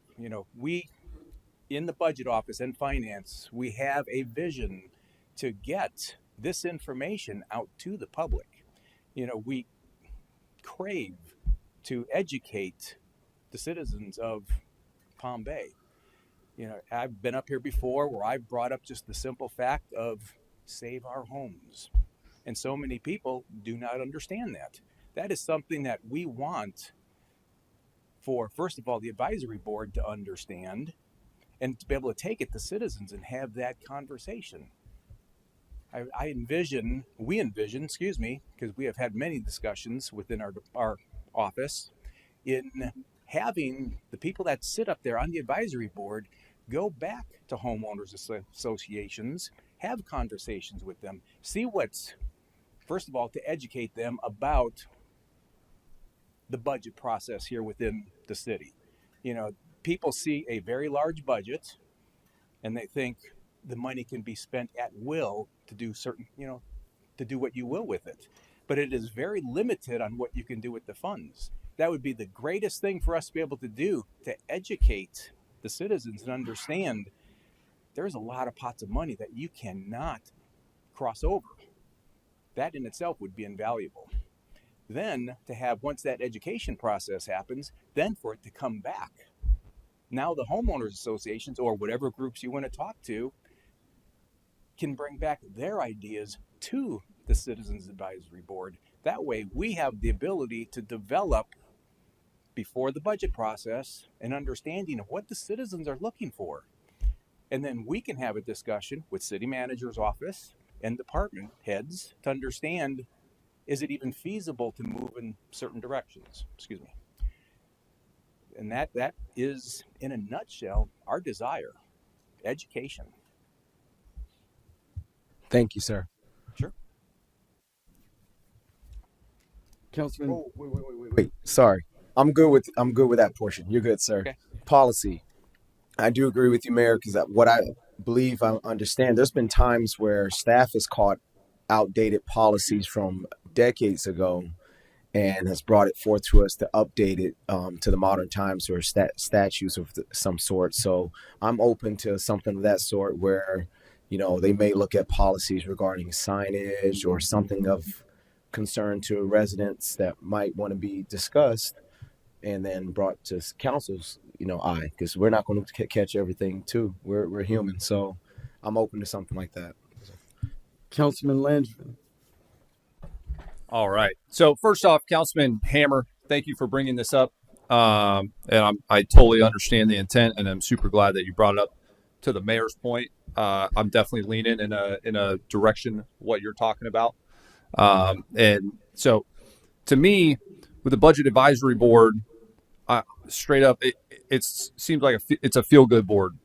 Okay, so the one that we've had in the past, and the budget's already made, and some citizens get to feel like they had a part in the process, but they really didn't have a part in the process. I want a government efficiency board, and I want it to be highly qualified individuals. I want it to be slim, a small amount of people. I want the chairman to have a seat right over here, and I want him to give us a report every meeting on what they did for the past 2 weeks, where they found that we had bloat and efficiency, and how we could be better, because any government agency does not run as smoothly as a business. But the difference is a business is making its money by selling a product, and a government is making its money by going to a homeowner and saying, you're going to pay me a tax or you can't live in this house anymore. So we should be better stewards of money than even a business. But it's not Palm Bay thing, it's a government everywhere. And that's why the federal government is creating the Department of Government Efficiency. So that's something what I want to look into and just go way deeper. And like you said, that's a give them some teeth, give them more on a policy basis, and have them come give us reports like every meeting. Councilman Langevin, I think you're spot on, but what you're describing is more like an IG, like a CFO. And Councilman Johnson and myself, we had given that direction this past election to be on the ballot if we could have that independent chartered officer, right? However, we did not meet the timing of it. But that what you're describing, and I may be wrong, but when you say someone that's seated up here, telling us where we're at on every budgetary item, or they're doing the audits constantly and working like that, is that what you're saying, or am I understanding this wrong? Very similar. And I probably would have voted in your favor that night. But I do think that there probably should be, the federal government right now has a lot of IGs. That's not helping. No, well, that oversight. Right. So I do think there probably should be a qualified citizen as well that we set standards on. And maybe if we had a position like that, they work together. That way you have a highly qualified citizen or two with that individual. But I do support as well what you said. I think there needs to be a citizen aspect to it, and we need to start reining in some of our waste and inefficiency. All right, thank you, Councilman Hammer. I'm going to touch on a little bit of what everybody said, but one of my things that was extremely important in this was we receive an annual report from this committee before we make our vote. That was the key, because these people, I'm not the best at finance in the world. I don't think anybody up here is the best in the world either. But what we do have is we have 140,000 people that have the ability to give us input on it. And I believe every single thing that comes forward, everybody should have a voice on it. And through this committee, I believe they're going to have their chance to come up, talk to that committee, and be part of that report. And that's one of the things I think is extremely important in a highly functioning government. Thank you, sir. So I'm going to turn to Madam Sherman at this time. You have enough intel, and I'll tell you what I'm hearing. I'm hearing something along the lines of giving this board authority. There should be some qualifying criteria, whether it's a finance background, I heard Deputy Mayor say, whether it's other expertise in accounting, that we could hone in on this. I also heard a small board. How big was the last board? Where did Larry go? Okay. Yeah, I'm pretty sure it was 7. It was 7. I think that's a sweet spot in baseball. I like the 7. I think is a good number. So maybe we've set that parameter right there. The criteria. Should they all be Palm Bay residents, or can they be Brevard County residents? That's a question. That's for council. All Palm Bay residents? Are you asking me, sir? Yeah. I would defer to just saying council as a the policy criteria. direction. I believe the past board was all resident requirement. That's Okay. typical for most of our boards. Okay. Yes, sir. Okay, so all Palm Bay residents, what other criteria would you want to see on that? Well, first off, I actually think that was a good question. Look, I understand everyone just shouted Palm Bay, but we live in the city. We're selfish. we want to spend, not everybody obviously, but we as a government want to spend money. People that live in the city want their potholes filled and things like that, and so they're more inclined to lean towards that direction. So maybe it wouldn't hurt to have somebody from, maybe at least one board member from the outside And at with an large, expertise and at large that doesn't have any conflict of interest, that can just strictly say, I have no dog in this fight, but I'm just telling you this is inefficiency right here. I think that criteria may be useful, right? May be to our benefit. And the only reason I say that, Councilman Langevin, is we may have a very talented individual that is outside our borders. Okay, as an example, Deer Run is within the county, but it has a Palm Bay address, but it's right down the street of Babcock. Can they sit on the board? Realistically, are they a Palm Bay resident? They're county resident. Malabar Lakes is another place down the road. Are they Palm Bay residents? They're technically Brevard County residents. So that I hear where you're going with that. So I would be fine with at least one at large. I'm not gonna, belabor the point. I'm just excited that we're gonna get another budget advisory board. But what other criteria do you think, sir? I would limit it, or I would actually give it a limit with proper requirements of that person at large. It can't be like Steve that lives down the street that knows about how bad his road is. It has to have proper requirements for the position. So what does that look like? Like a PhD in accounting, a master's, or I would say some CFO? sort of accounting background and some or financial financial knowledge. Okay. Well, Councilman I Johnson? just want to jump in, Mayor, because this is Councilman Hammer's item, and typically when a councilman would bring an item forward, they will work with staff and then get it back to us. So I feel he can work with staff on it. I do have concerns, Councilman Langevin, on having somebody outside of the city having an influence on the people in the city. I know they wouldn't have that for the city of Melbourne or other cities, so I just want us to be cautious on that item. Other than that, I'm for everything in regards to, government oversight, but that's the only item I'm just, Okay, I got your take. Let me get Deputy Mayor's take. Yeah, I don't have any other suggestions. I like Councilman Johnson's recommendation that Councilman Hammer works with staff to bring something back for us to review. Yeah, what about the at-large? I think if the at-large idea was pretty interesting, because as I've been exploring replacing people on P&Z, it's been very challenging to find someone with that skill set that's come forth.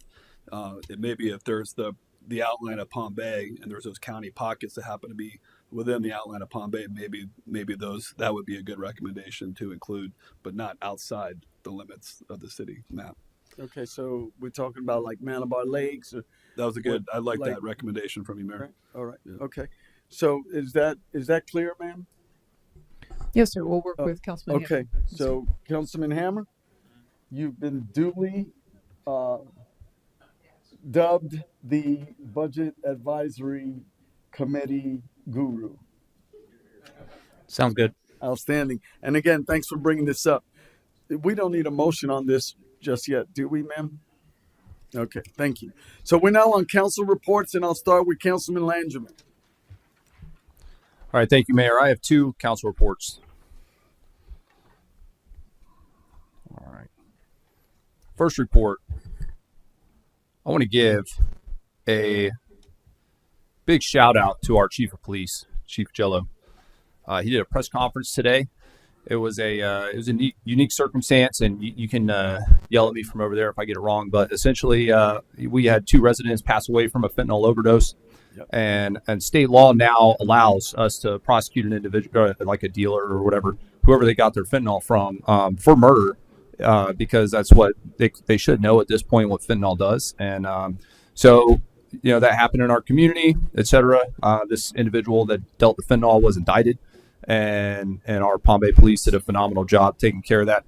But then we did a press release today because Chief wants to make sure that we understand in this city that this is not a safe place to do that. I want to read a quote from that press release. That's good.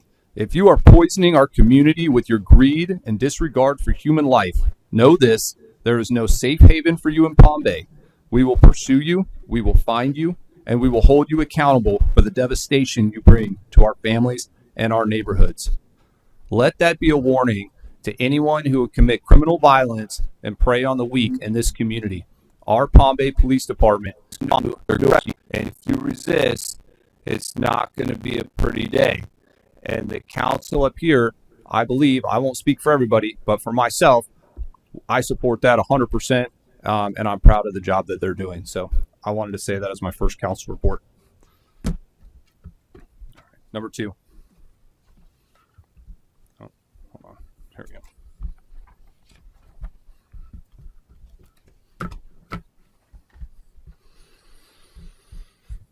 Bear with me. Thomas Jefferson wrote in the Declaration of Independence, "We hold these truths to be self-evident, that all men are created equal, that they are endowed by their Creator with certain unalienable rights, that among these are life, liberty, and the pursuit of happiness, that to secure these rights governments are instituted among men, deriving their just powers from the consent of the governed, that whenever any form of government becomes destructive of these ends, it is the right of the people to alter or to abolish it, and to institute new government, laying its foundation on such principles and organizing its powers in such form as to them shall seem most likely to affect their safety and happiness." Consent of the governed. 2 weeks ago, we witnessed a revolution in this country. It was one with ballots instead of bullets, which is a testament to the form of government initially established by Mr. Jefferson. But it was not any less significant than the revolution insofar as the impact it will have on our federal government and the divine nature of its ultimate success. The people of this great nation shouted out in an overwhelming voice that they are fed up with bloated government inefficiency, stagnated economy, and their tax dollars seemingly going to everything except those projects and services most sought by the taxpayers. Here, too, in this city, we saw the result of a referendum, a citizens' initiative against what the vast majority of residents believe is a city in decline, a city adrift with no plan to meet its massive growth, to protect its citizens from violence, or to usher in an era of prosperity. The new members of this council would prove arrogant indeed if we believed that our ascendancy to this dais alone was enough to answer the call of the citizens who put us here without any sweeping changes or seemingly controversial policy decisions. Jefferson went on to say, "But when a long train of abuses and usurpations, pursuing invariably the same object, evinces a design to reduce them under absolute despotism, it is their right, it is their duty to throw off such government and to provide new guards for their future security." Here in this city, a long train of negligence and government inefficiency has led to the lowest morale I have ever seen from a local community. In no other race in Brevard County this year did an incumbent even come close to losing their seat except here in Palm Bay. Such has been the patient sufferance of these residents, and such is now the necessity which constrains them to alter their current government. The history of this city is one of repeated injuries and incompetence against its residents.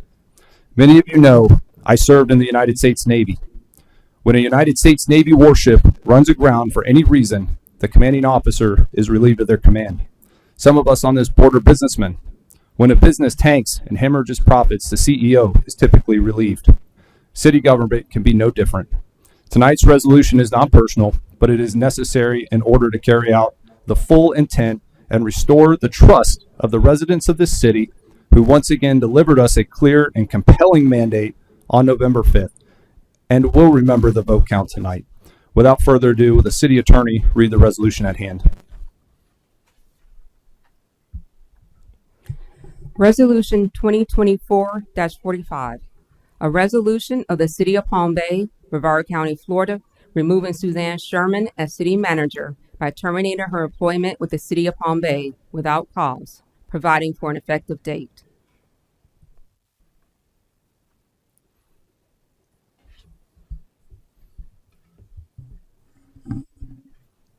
I believe there's a chance for public comment at this point.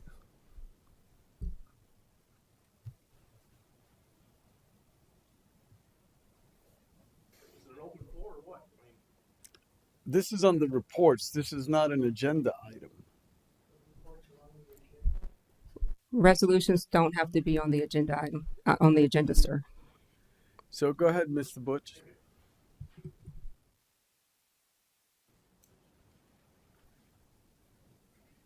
Wow. Butch Ramp, 219 Trenton Avenue, Palm Bay, Florida. Kenny, you recall the first night you were here? What happened there? I'm totally against whatever you're trying to do to the city manager. She's done an excellent job. I don't know what your agenda is to get rid of her, but you have to let the citizens know what it is and not just say she's gone. Thank you. Mr. Stice?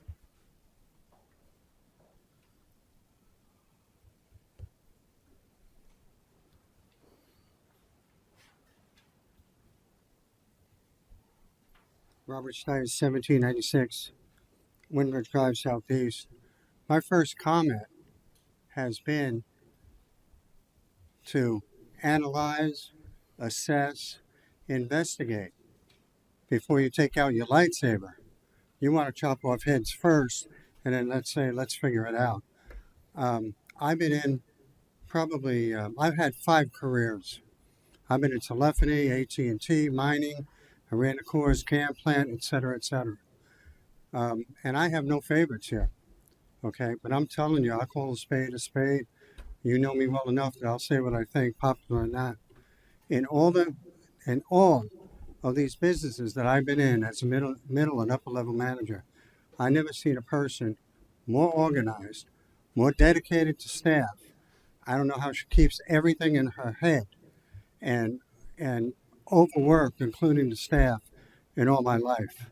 And I just think it's premature. I can't even think of the word I want to use. Unprofessional would be it. And I would ask you to take a look and assess what she's done, what she's bringing to the table. Because chopping one head doesn't solve the problem. There's always efficiencies to be had. But you got to get in there and observe and really find out what the issue is. I know some staffs are totally undermanned, like code compliance. How do you run the entire city with 6 people in code compliance? But this lady is the glue that has held this council together in the 4 years that I've been here. So I would say, I understand what you're saying. I'm a historian myself, but this is definitely premature. You need to get down and do some hard investigating before you start making comments like this and calling for the staff to just, let's whack off somebody here and we'll be better for it. We'll pick up the pieces and move forward. It's improper, it's inaccurate, and it's unprofessional. Thank you.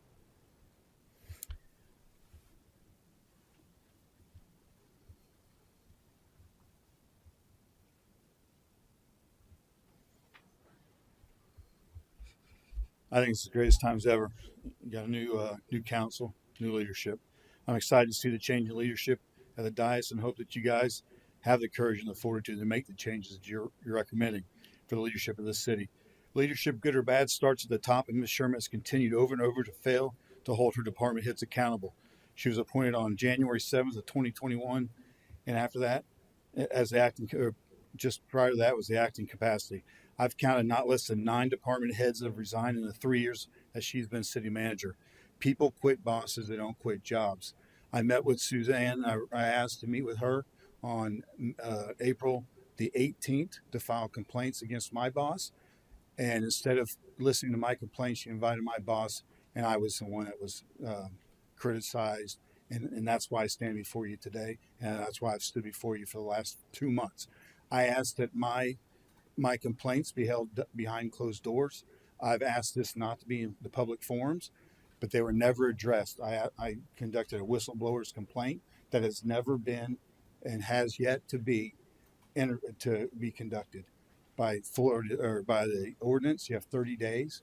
I've yet to have that investigation. And I went to the city manager because my boss was the chief of police, and she failed to even sit down with me, man to man, person to person, woman to man, and had any conversations with me. I spent the next month trying to contact her when I was being discriminated against and retaliated against, and she failed. She failed to meet with me. She sent me one letter saying that it was a hardship for my to extend my medical leave of absence. Yet my replacement went to Quantico for 3 months and is currently there. So it was a hardship to keep me on the books, but it's not a hardship to send my replacement away for 3 months. So basically, she was using medical separation as a firing term. She has failed this city. She has failed the department heads. If you count them up, which I did today, I could count at least 9 that have resigned or have left during her tenure. You guys are making a decision. I hope you do have the courage and fortitude to put this city and add new leadership.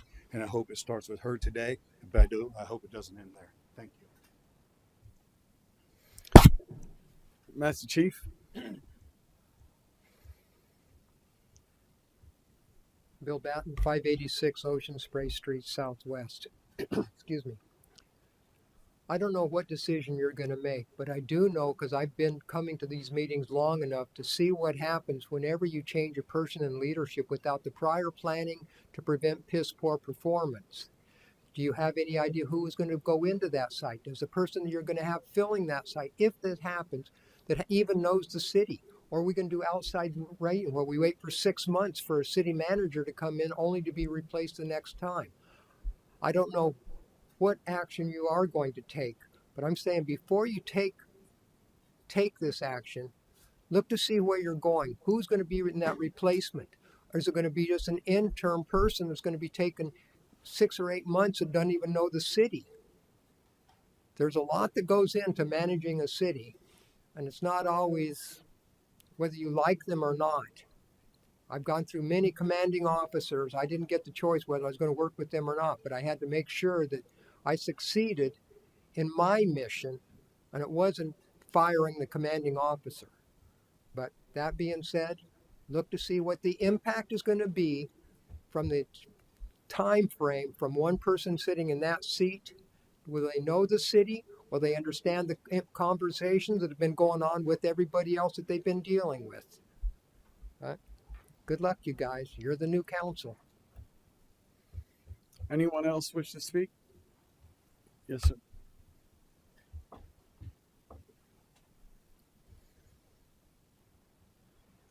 Hey, how you guys doing? New respect for you. This is always a tough thing to do. I was in the sports, right? And sometimes head coaches get fired. From what I know, this is not a mayor-ran city. The city manager-ran city. So mostly all of us complaining here are complaining on things that basically fall on our lap. I agree with Langerin. Accountability is very important. And sometimes you got to make tough decisions that you don't want to make. But when you fire a head coach, you go looking for one. And sometimes you find a better one. Thank you. Anyone else wish to speak?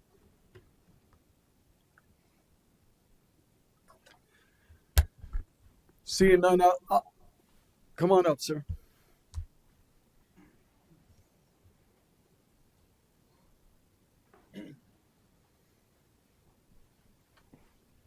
Les Roach, 576 Nackman. I think it's pretty obvious that the city wanted some change in here, and I'm with the councilman and those two gentlemen over there. I think it's maybe time for a replacement. I know this decision probably didn't come easy, but I'm ready to see something new around here. Thank you. Anyone else wish to speak? You know, I'm reminded 4 years ago, you know, people want to come in here and just like Master Chief said, the city manager is accountable to us. For us to come into a location, a new permanent change of duty station, and issue pros and cons when we haven't even had dialogue with the city manager or the actual citizens and the staffers. This I don't agree with. This does not pass the smell test. This takes me back to 5-6 years ago, 2015, 2016, whenever that was. As a citizen out there, I saw something similar, and I didn't agree with it then, and I certainly don't agree with it now. The city manager should be given the affordability to work with the council and provide those measures, those outcome measures. You know, quite frankly, for someone to come on here and say, okay, the city manager's got to go, without even working with the individual, without even seeing what she's done right. Now, can we all need improvement? I agree. In the pursuit of forming a more perfect city, we all have to work towards that. But to come up here and say, I want the city manager gone, that's not working in collaboration with the city. That's not working with our leaders. That's unjust. That to me, and I'll say it again, that does not pass that smell test. Something is going on. And I think if council would like to have discussions with the city manager on how to improve, how you can work towards a perfect city, then those are the discussions that should be made. Those are the discussions. How can we improve? You do not throw the baby with the bathwater out. Certainly, uh, everyone's got a passion towards the city, but I know many things that have been done right with the city manager. I know that she's worked hard on everyone that was on this dais, giving her direction to work on different issues. We tell her we want more commercial, we tell her what we need, and that's the avenue that they go down. That's the avenue that she does. And I think there's no one more with a higher level of ethics or integrity than our city manager, Suzanne Sherman. I've had the honor and pleasure of working with her hand in hand. I've been part of this city for 36 years, and I have worked with other city management personnel. I have even worked with other city managers throughout our 8th congressional district. And I can tell you by far, there's no one more passionate, no one more caring about our citizens, and no one more focused on getting results for our citizens. I have seen this city manager open dialogue with a multitude of citizens, have stood in the gap and found resolutions when totally I thought there might not be a resolution. But she found a way. And I think the responsibility of this council should be to give an opportunity to those that we are working with. As long as we have dialogue with the city manager, as long as we have briefings and we share the commitment of what we're trying to accomplish in our city, you will find her with an open ear and say, let's set up these goals and let's look at these goals at the end. What outcome measures is it that you want to bring forth? I truly believe that that's the way we should go. Not to come in and say, we're going to get rid of the city manager and then maybe have another plan in place that doesn't even appear to be of high level public transparency and accountability. I will say this. I witnessed this before, as Master Chief Batten said, and it was a horrible day in our city. It was a terrible day in our city, our reputation, and it opened up doors in our city to get a bad reputation.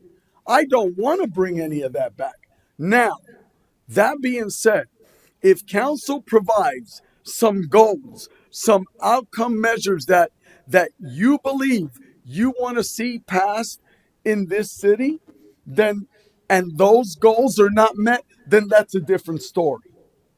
But today, that is not the story. Today, what we're looking at is trying to get rid of and pass a blame on someone that has worked hard not only for our citizens, but for every council member that has sat on this dais. It is up to this council to provide the direction to our city manager. So I am not in agreement with this. And even moreover, I'm not even in agreement with just the perception of what's going on if we were to lose a city manager that, in my opinion, is high on morals and integrity. It is a sad day right now to be dealing with this when we're talking about reports. So that would be my comments at this time.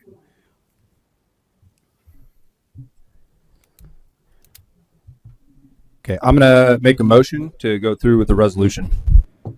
I'll second it for discussion.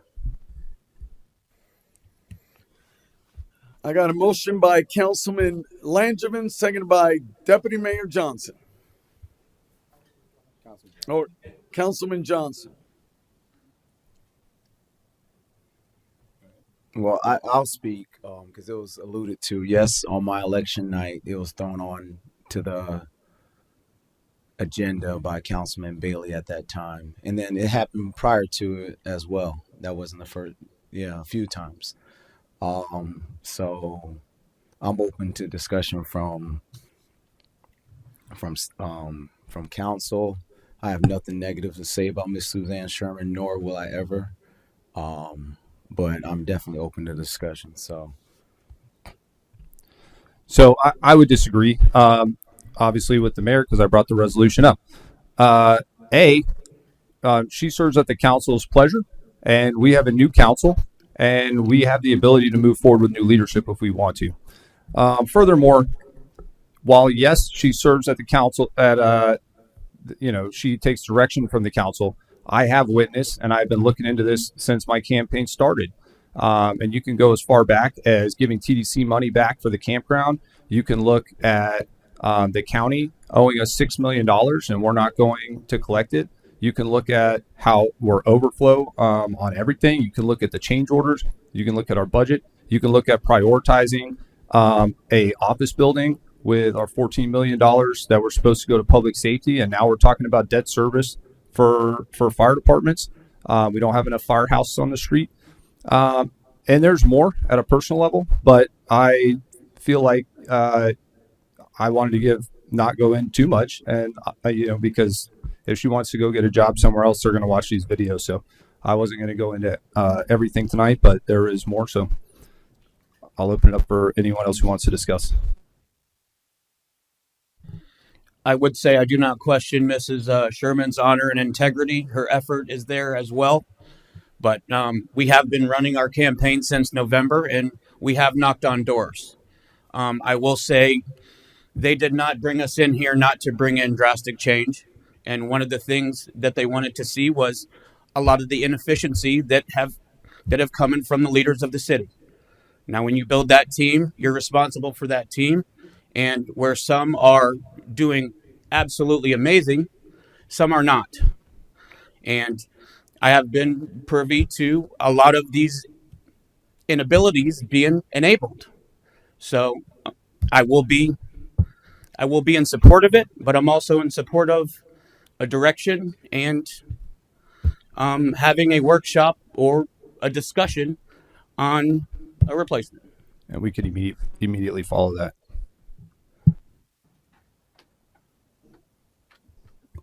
I'll go ahead, Mayor.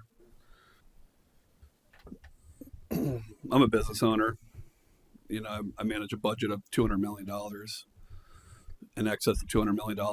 I've managed employees in all capacity. It's not an easy task to be a business owner. 2020, COVID really took off, and a lot of crazy things were happening. And then as a result of that, we became a free state, basically, to other states. And we just had explosive growth. It's been unprecedented. I really commend what we've done to date as a city on bringing in talented personnel, and being someone that's taken over businesses and put into leadership positions. I like to make decisions based on my experience, and that takes time. Being on the job and learning the different department heads and working with the city manager.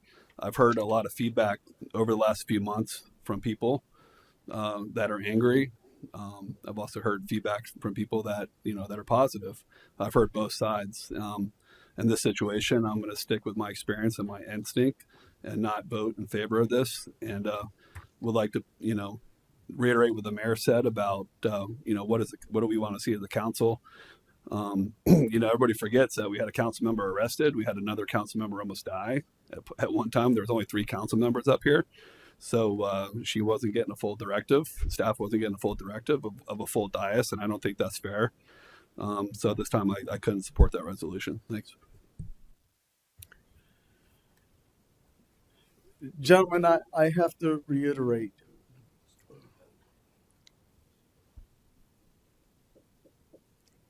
Give the city manager an opportunity. Give her some goals. Set some measures. And if those goals are not met, I will join you.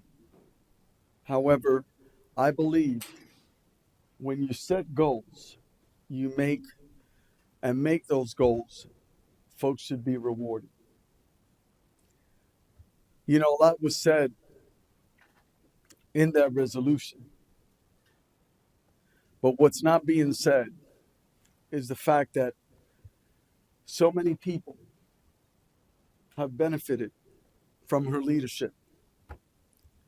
Not only her leadership, but her staff are loyal.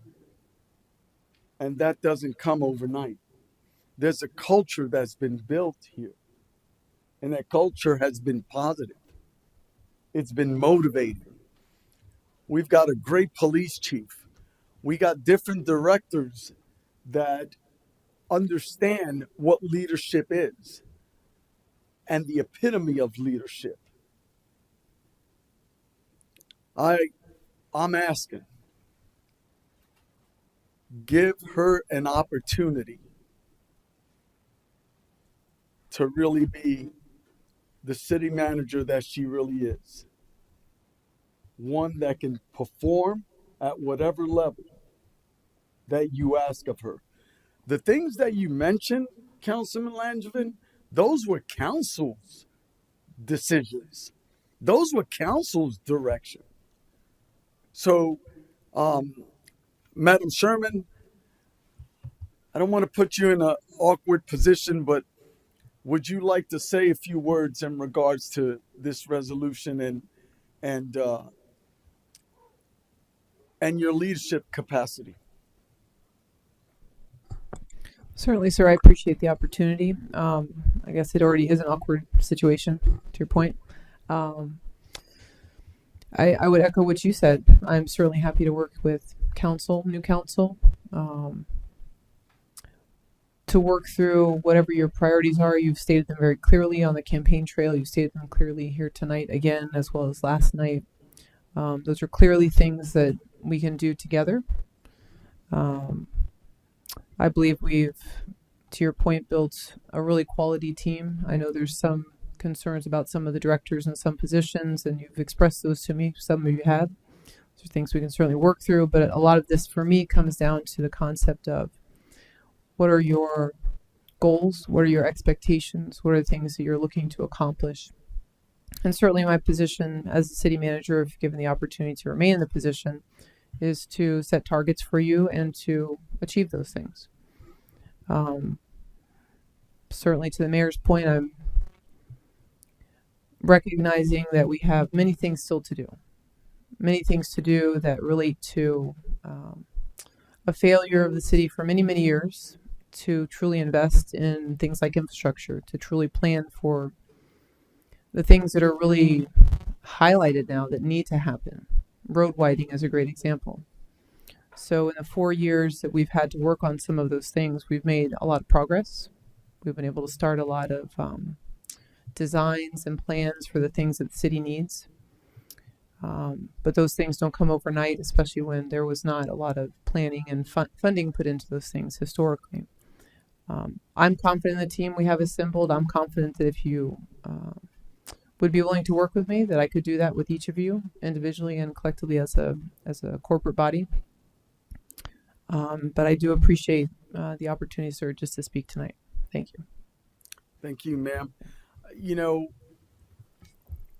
Mayor, I have to call the question at this point because everybody's had a chance to speak.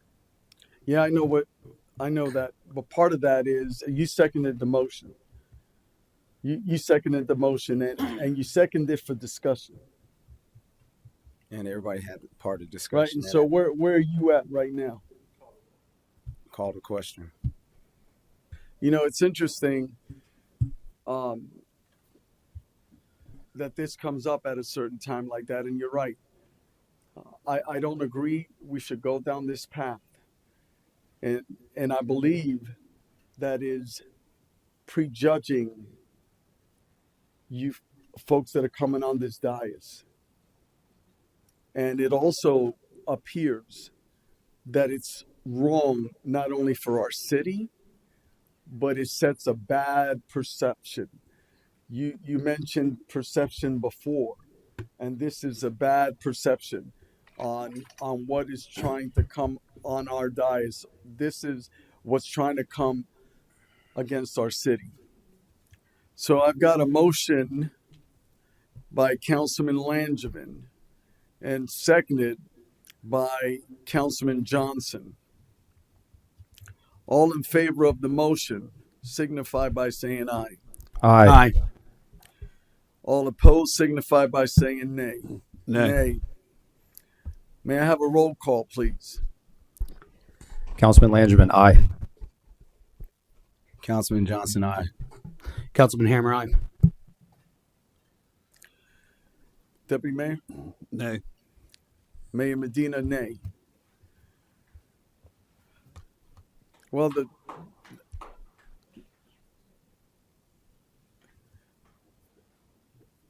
okay. Under reports. We are now under Mr. Hammer, or Councilman Hammer, your reports. Only thing I want to do is thank you for everybody's support. When I came into this, everything was, I've spoken to a lot of people, and I have gotten advice from a lot of people on how they feel about our city. I've got a lot of advice from the people within our city, within our employees, and the people that have been out there for me. What I will say is I do feel things, but I think it's a disservice of me to not do what the people that voted for me asked me to do. Does that conclude your reports? Sir. Councilman Johnson? Councilman Johnson? Two things, Mayor Medina. I'd like to appoint David Carafa to represent my seat on the Planning and Zoning Board. And the second thing, looking at how things played out, I would definitely want for the next council meeting for a item, just like how we had items for you today to discuss the movement for city manager. But in the meantime, I would like in the interim to appoint Larry Wojciechowski as the interim city manager. That would be a motion.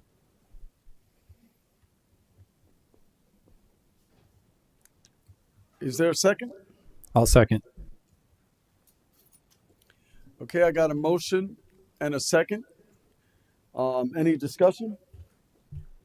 No, Mayor. I have a Yes, sir. discussion. Number one, does he want that role? Is that a question we can ask and he I can don't answer? think it's an option at this point. You could talk to him, Deputy Mayor, but I have utmost respect for Larry Wojciechowski. Out of everybody over there, I know for sure you gentlemen have saw how he carried himself speaking on the podium. He's open-minded.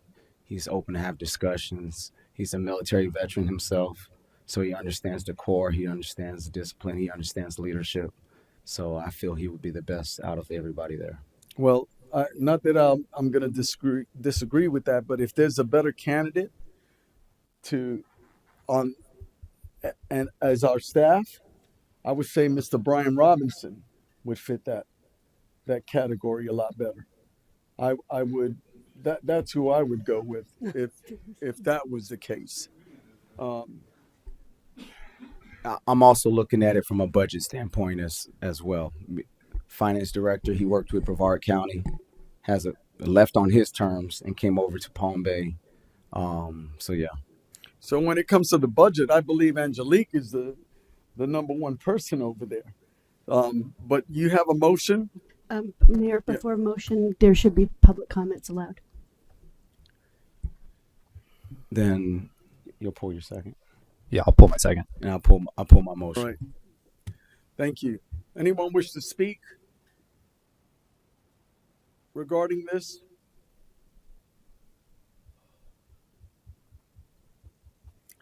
I sense it's a sad day, isn't it?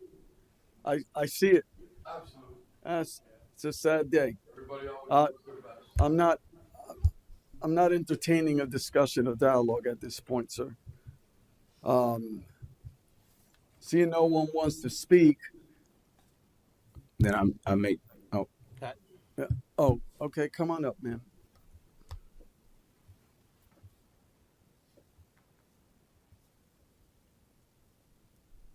Pat Delper, 410 Georges Avenue. I congratulate you guys. I supported you guys, but I do not believe that this was the right time to do what you decided to do. There were many comments being made against Suzanne. I heard them all, and there were comments for her. I believe you guys need to go back and decide to work with her and see if you can move forward. Okay? You call yourselves Christians. Is this the way you're going to do it? And I've also heard that some of you may want to try to bring back somebody that was working here before. I hope that's not true. Anyone else wish to speak? Yes, sir.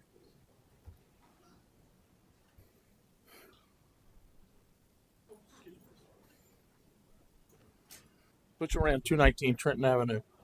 If you guys have somebody in mind, please share it with the public and quit hiding behind doors to do stuff. Mr. Stice?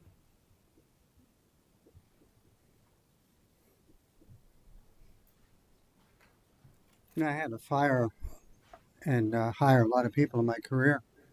Where's your documentation for non-performance? Because you had some residents out there bitching about something.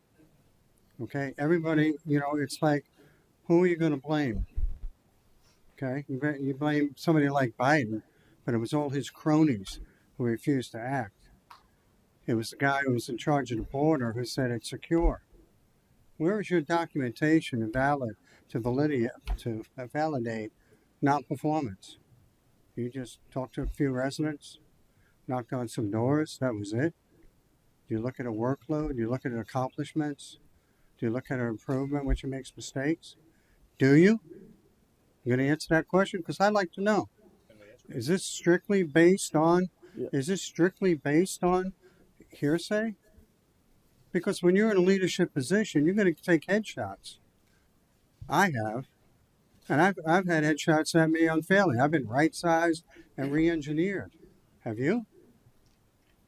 I heard you served in overseas. How long were you in Iraq? Was it Iraq you were there? So it was 2 months, right? But I'm saying is, where is your documentation?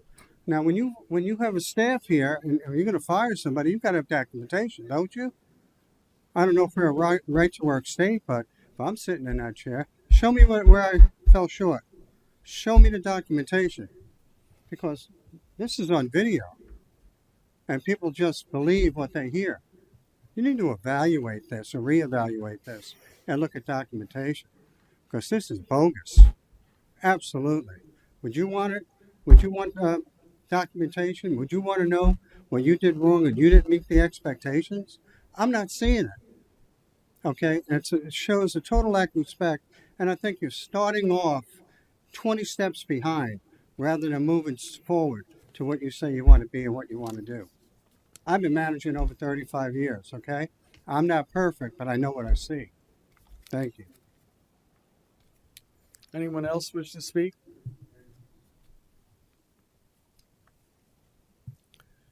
Okay. I guess we'll entertain your motion. Then I'll make a motion to. Oh, please come forward. Yes, sir. Of course.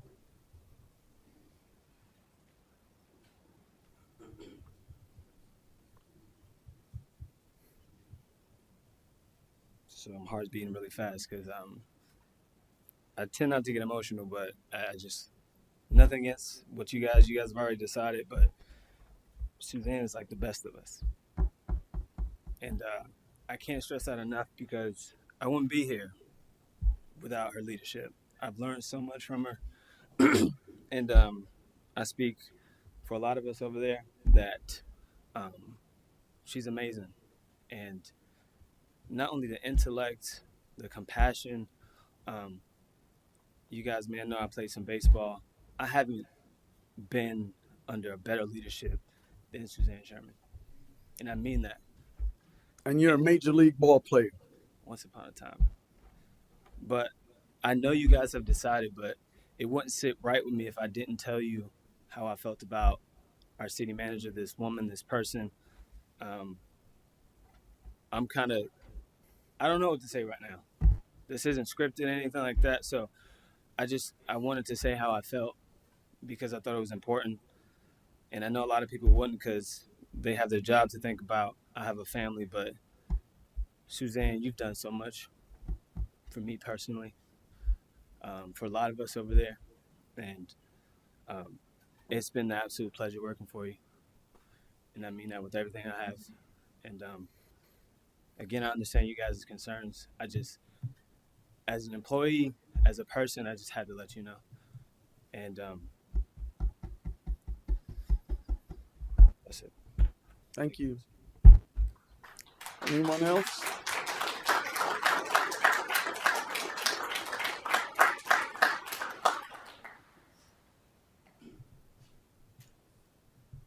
Good evening.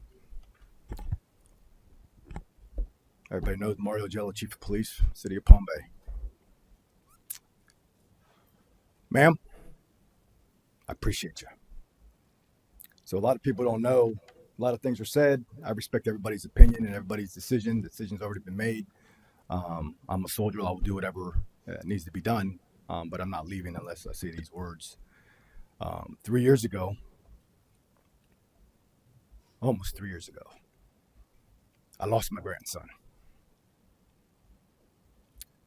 This woman, Miss Sherman, spoke with me, woman of faith,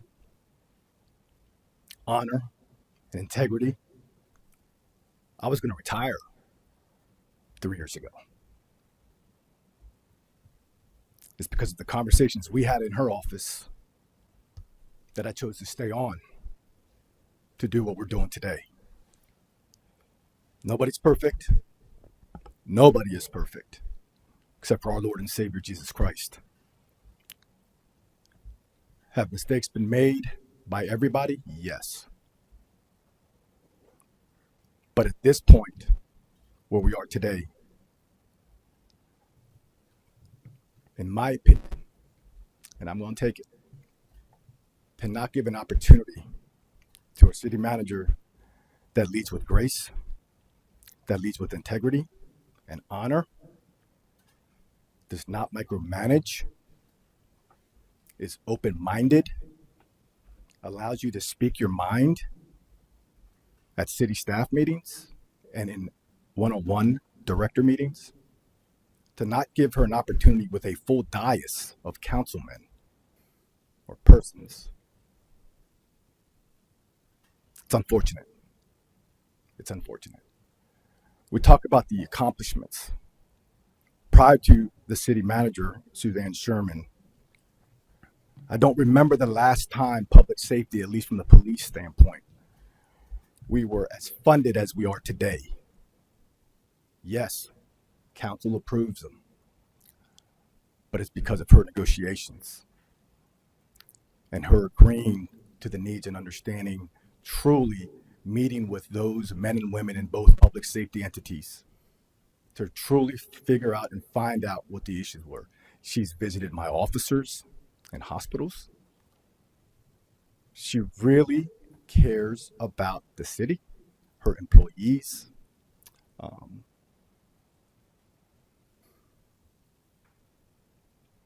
I'm not going to belabor it. I appreciate you. Thank you for everything. Um, that's it. Thank you.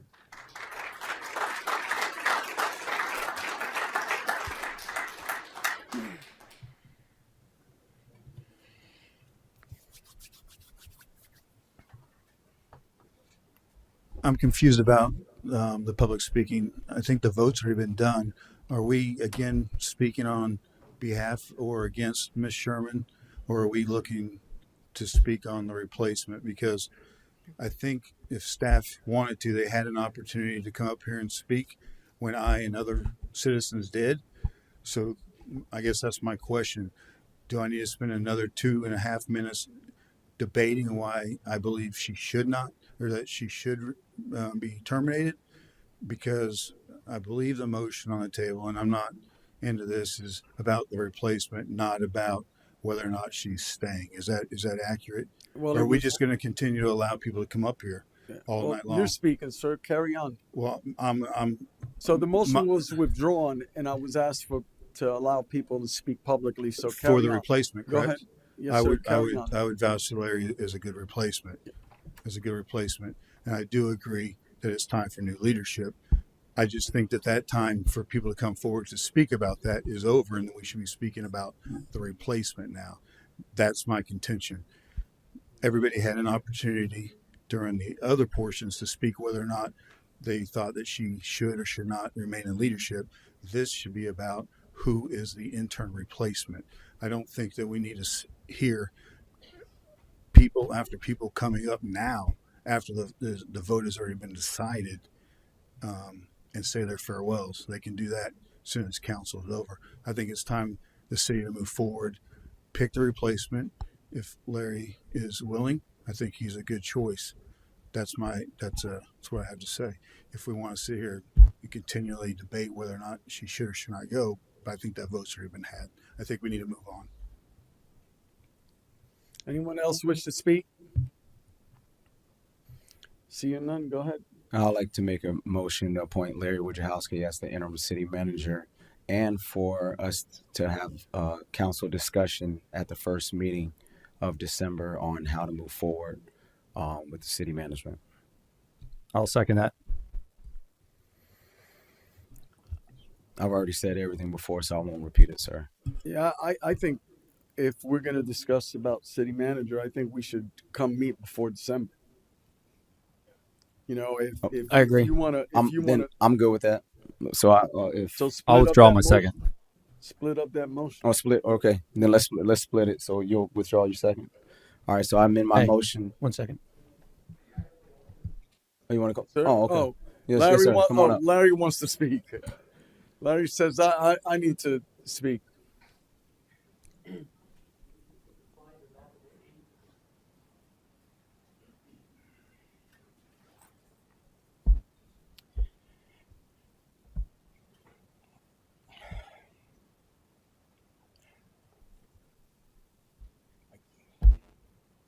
First of all, I'm going to say, Suzanne, what happened to you, I do not agree with. Never will. I've always loved working with you, always will. You gave me a chance when I came here that I wasn't qualified for. Honestly, I didn't feel in my heart I was. And now I'm going to say publicly, if I can do this, I would like to decline, if possible. May I ask I am why, not sir? qualified for the position. Okay. I can't honestly sit there and do the job. I don't know. I know finance. That's all I know. I cannot do what she does. So I thank you for to say what you did. I appreciate that, but I cannot and will not accept it. Understood. Thank you for your honesty. So, can I, Mr. Robinson, would you be willing to be an interim city manager? We'll be discussing this. Would you be willing to do something like that for us as an interim basis?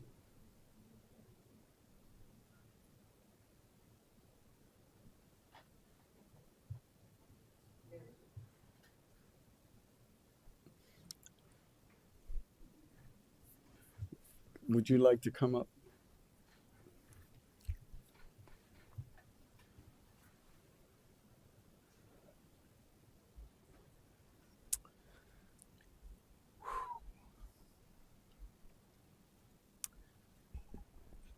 It would certainly be a very tough decision. I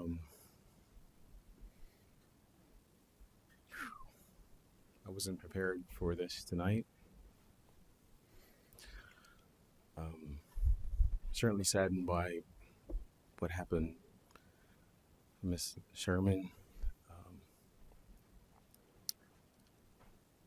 Mr. Robinson, Sir.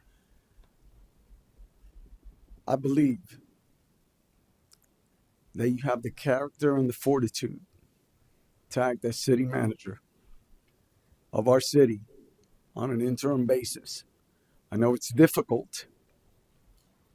I admire your leadership, and I would welcome you, and I believe Madam Sherman would agree, your leadership characteristics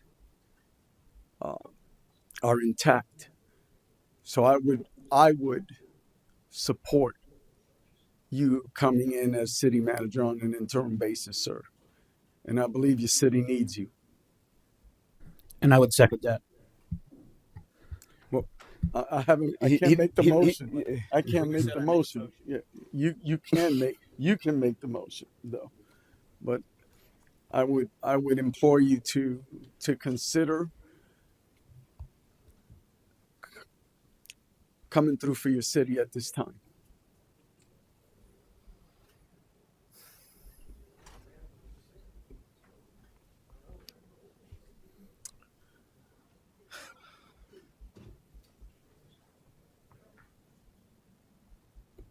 It would be just on an interim basis. We are coming.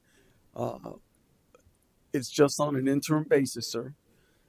And we'll be making a decision on when we're going to meet for our new city manager. So I would encourage you to please consider so that council can make that motion.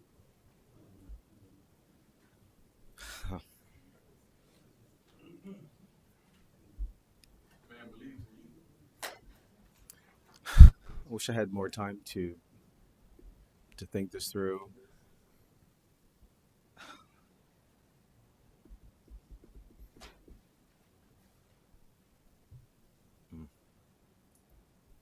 The city needs you, sir.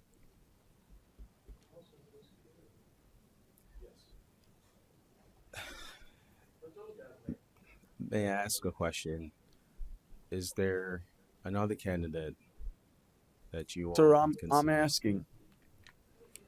There was another candidate. I highly recommend you because you're a man of integrity, you're a man of leadership capacity, and a man that everyone out as directors would respect. So I'm asking you to fill that gap, and council will make that motion. Mayor, do you mind if I make a comment? Yes, sir. I just wanted to hear what he had to say. I just, I don't know any of the directors except for one, and I saw what he did with two different departments, and I see how he leads and his process is, and my recommendation would be Valentino Perez. Valentino just said no. Sir?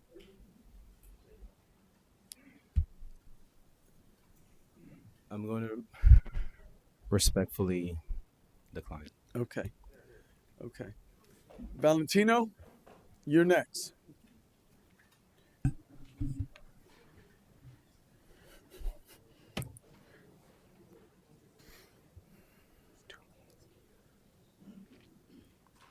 Good evening, Council, Mayor, Suzanne. Respectfully, as I shake my head, Mayor, I would be declining Mr. Jaffe the opportunity. Suzanne, I wish you nothing but the best. Thank you. Okay, so Mayor, I would like to say, you know, at the end of the day, we are the bosses, so whoever we appoint is who we appoint. okay, all right. And So it's in the interim. so But I understand. I understand Dr. Robinson. I understand Mr. Perez. I understand Mr. Wojciechowski. I understand. I truly do. But we need to do something. okay, So we have an hour before. okay, We have to. all right. That point taken. So let's appoint someone and do it. So go ahead and make that motion, sir. You make that motion.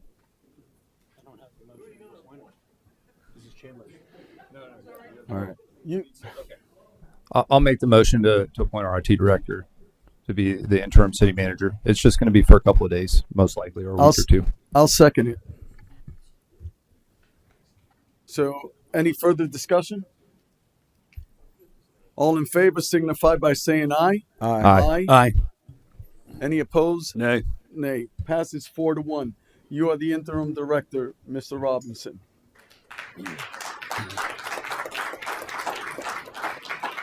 So I guess the second portion, Mayor, is a date. We can't do next Thursday because that's Thanksgiving. That's why I was saying the first meeting of December, which is December 5th. But I'm fine if we want to. I guess we can just do it next week. But Sure, why can't we? Well, We have well- to announce it. Madam I'm Leffler? I'll make time whenever. Yeah. Madam Leffler? Yeah, you'll be announcing it at tonight's meeting, so We could, so how does, Yeah. what's the earliest can we do this for Monday? Monday evening?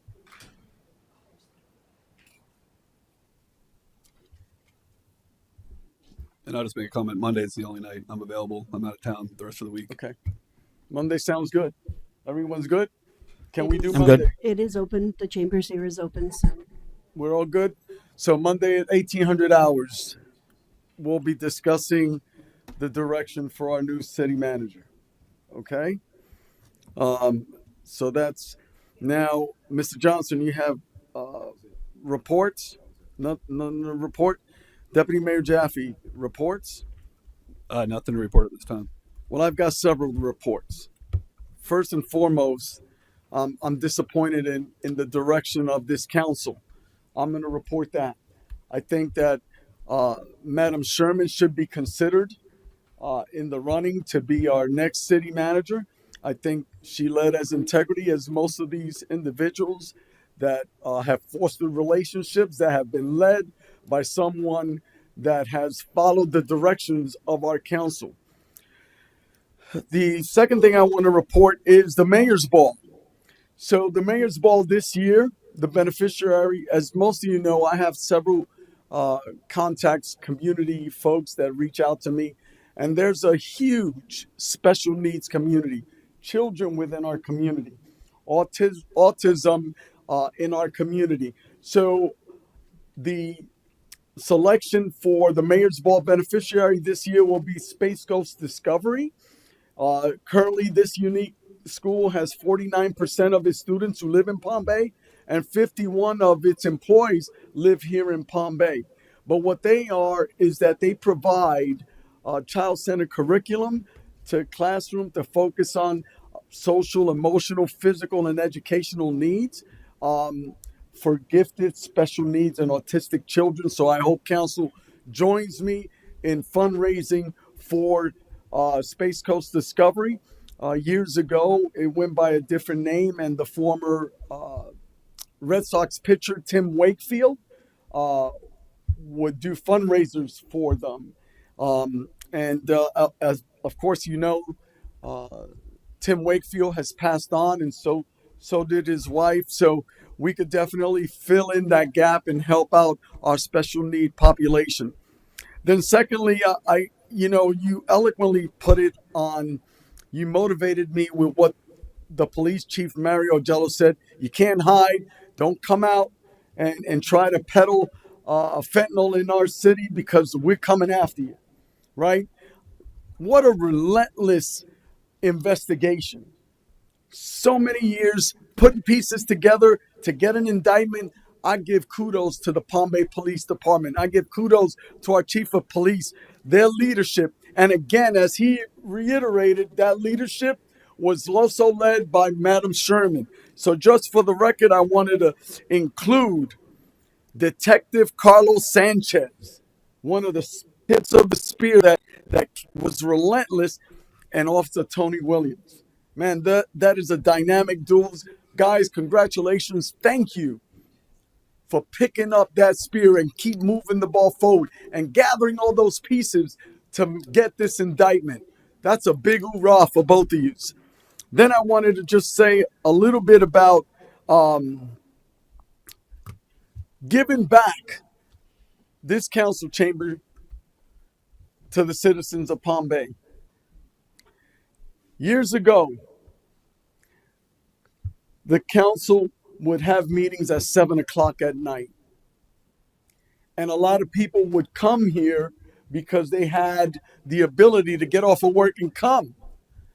They'd go home, have something to eat. So I would like council to consider bringing back that 7 o'clock deadline. Just something for food for thought. And then also, I'd like to have council consider making policy for us to take volunteer drug testing right here, each and every one of us. I tried to do that before. I'm hoping that this council says, yes, I'll voluntarily go take a drug test. I'm mandating it for my first responders. I'm mandating it for others. But for us, after a little bit of research, it appears that we can't mandate it to ourselves, but we could voluntarily say, okay, I'm going to set it up. I'm going to go take a urinalysis and I'm going to post it up, and make it public. So I wish for us to consider that. So those two items I'd like to bring for your consideration today. And I'll get a consensus so that we could start moving in that direction. If you guys are fine with it, okay, I got a yes from Deputy Mayor. I got a yes. I got two other yeses. So consensus wise, I'm good with the drug, but for the other one, we talk about staff, we talk about morale. The whole point of moving it to 6 was so we weren't here so late, and staff is here from 9 to 5, sometimes 8 to 5. So Yeah. we're telling them to stay an extra 2 hours when they could just get right here, get their food, come right here, go into the meeting, go home to their families, and be done totally. So I felt like 6 p.m. was efficient. That was the main reason why I moved it. Yeah, but that was before you put us 11 o'clock. So now we could do 7 to 11. But we haven't had that issue. Like we've been smooth. We've been on it. I get that, but I'm gonna share the challenges. Just like I think it was Trudy, EDC. I haven't forgotten you. I haven't forgotten you, ma'am. It was a nightmare for her to get here. Now, I don't know about you, but I've always said, and I got here, I always try to get here at 17:30, 17:45, but we're traveling from everywhere else, and it's difficult to get here at 1800 hours. I've been faithful in that, but I'm an accident away from not making it here at 1800 hours. So that being said, if council would entertain that, I'd appreciate that, but we could discuss that at a later time as well. We got volunteers here, volunteer drug testing. I'm really happy about that. And so that concludes my reports. And now what I like to do, since we missed the presentation from the EDC early in, I'd like to include her and have her come up to do that presentation. Mayor, Yes. I just wanted to clarify on the meeting for Monday. Do you want that to be a workshop for discussion, or do you want it a special council meeting so action can be taken? I believe so. Actually, we could what, ma'am? Action can be taken if it's a special council meeting, but it can only be discussion if it's a workshop. I was thinking discussion, sir. So we'll do the workshop. Okay, thank you very much. Okay. Ma'am? Mayor and Councilman, in respect of your time and the fact that I was late, I would like to reschedule my presentation for a Okay. later date. Thank you, ma'am. I appreciate that. Yes. Thank you for your consideration. Yes, thank you. At this point, I got administrative reports and anything to report, Mr. Robinson. You're the interim city manager at this time. Nothing at this time, Mayor. Thank you. Madam Smith, anything to report? No, sir. Okay, we're not going on public comments. Do you have speaker cards, Deputy Mayor? I have 2 speaker cards. First speaker is Lance Fisher. I'll call up after, man. I'll call. Again, Lance Fisher, Deputy Chief Palm Bay Police, retired, 130 Malabar Road. Appreciate the courage today. Let's not stop there. So I've stood before council many times. I've offered to speak to you individually, but that was denied. So it's unfortunate that I have to stand up here and stand for the citizens who have been victimized by a few of our officers. Victimized because of a culture that has been created by a chief and that has openly said, I will do anything for my family, blue and blood. That statement should be concerning to every citizen of Palm Bay. The word anything.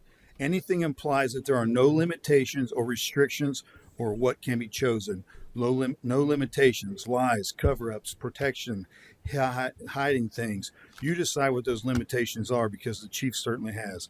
It should even be more concerning that the FOP lawyers stood before council to defend the chief. The FOP's attorney is to protect the officers whether they are right or wrong. The chief's obligation is to protect the citizens. Even if it's from the officers that commit wrongdoings. The FOP's lawyer previously represented the chief on personal matters, causing a direct conflict of interest when he stands before council to defend the chief. Again, the words, I will do anything to protect my family. Anything is protecting officers when they tase citizens off of motorcycles, when they tase citizens off of fences, when they use racial slurs in social media posts, when they protect officers that blow a 17 or a 173 while being pulled over because they're riding on the rims and showering the roadway with sparks. Anything is protecting SWAT members when they call trainees window lickers, when they allow SWAT team members to send fuck you messages to citizens and harass wives on social media. Anything means to protect SWAT sergeants when they leave their computers at the station, turn off their GPSs, and go visit a female officer's home while on duty. Anything means coercing officers to make statements that are contrary to evidence in officer-involved shootings. Anything is standing before council and lying about the use of force paperwork that was completed incorrectly. When I stand before you, I stand with facts. I have compiled almost $500 in public records requests. I don't walk up to the podium like Commander Latulip did last council and make up answers on the fly that contradict policy. Everything I tell you is in black and white. I do my public records requests. This is a perfect opportunity to do what's right for the police department. Hire an outside chief that will bring in an outside command staff. 3 of his command staff are on probation, which means with a stroke of a pen, their services are no longer needed. We do it all the time for our officers on probation. The city is under no obligation to give them a reason for their departure. 1 position is vacant and should remain open until a new chief can be hired. The last commander and the chief are in the drop and are at-will employees.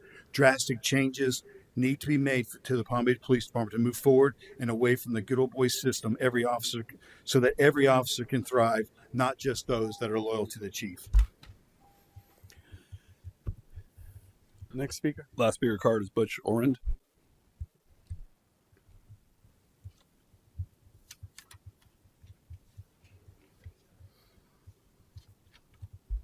Butch ran 219 Trenton Avenue. Big thank you to the mayor and Ms. Sherman for getting the live wire picked up. The complications come in with the address was presented to FPNL misspelling for Trenton. So they had a little problem finding where it was at. But I finally got a hold of the young lady that you spoke to. I left her a message. They come out and fixed it.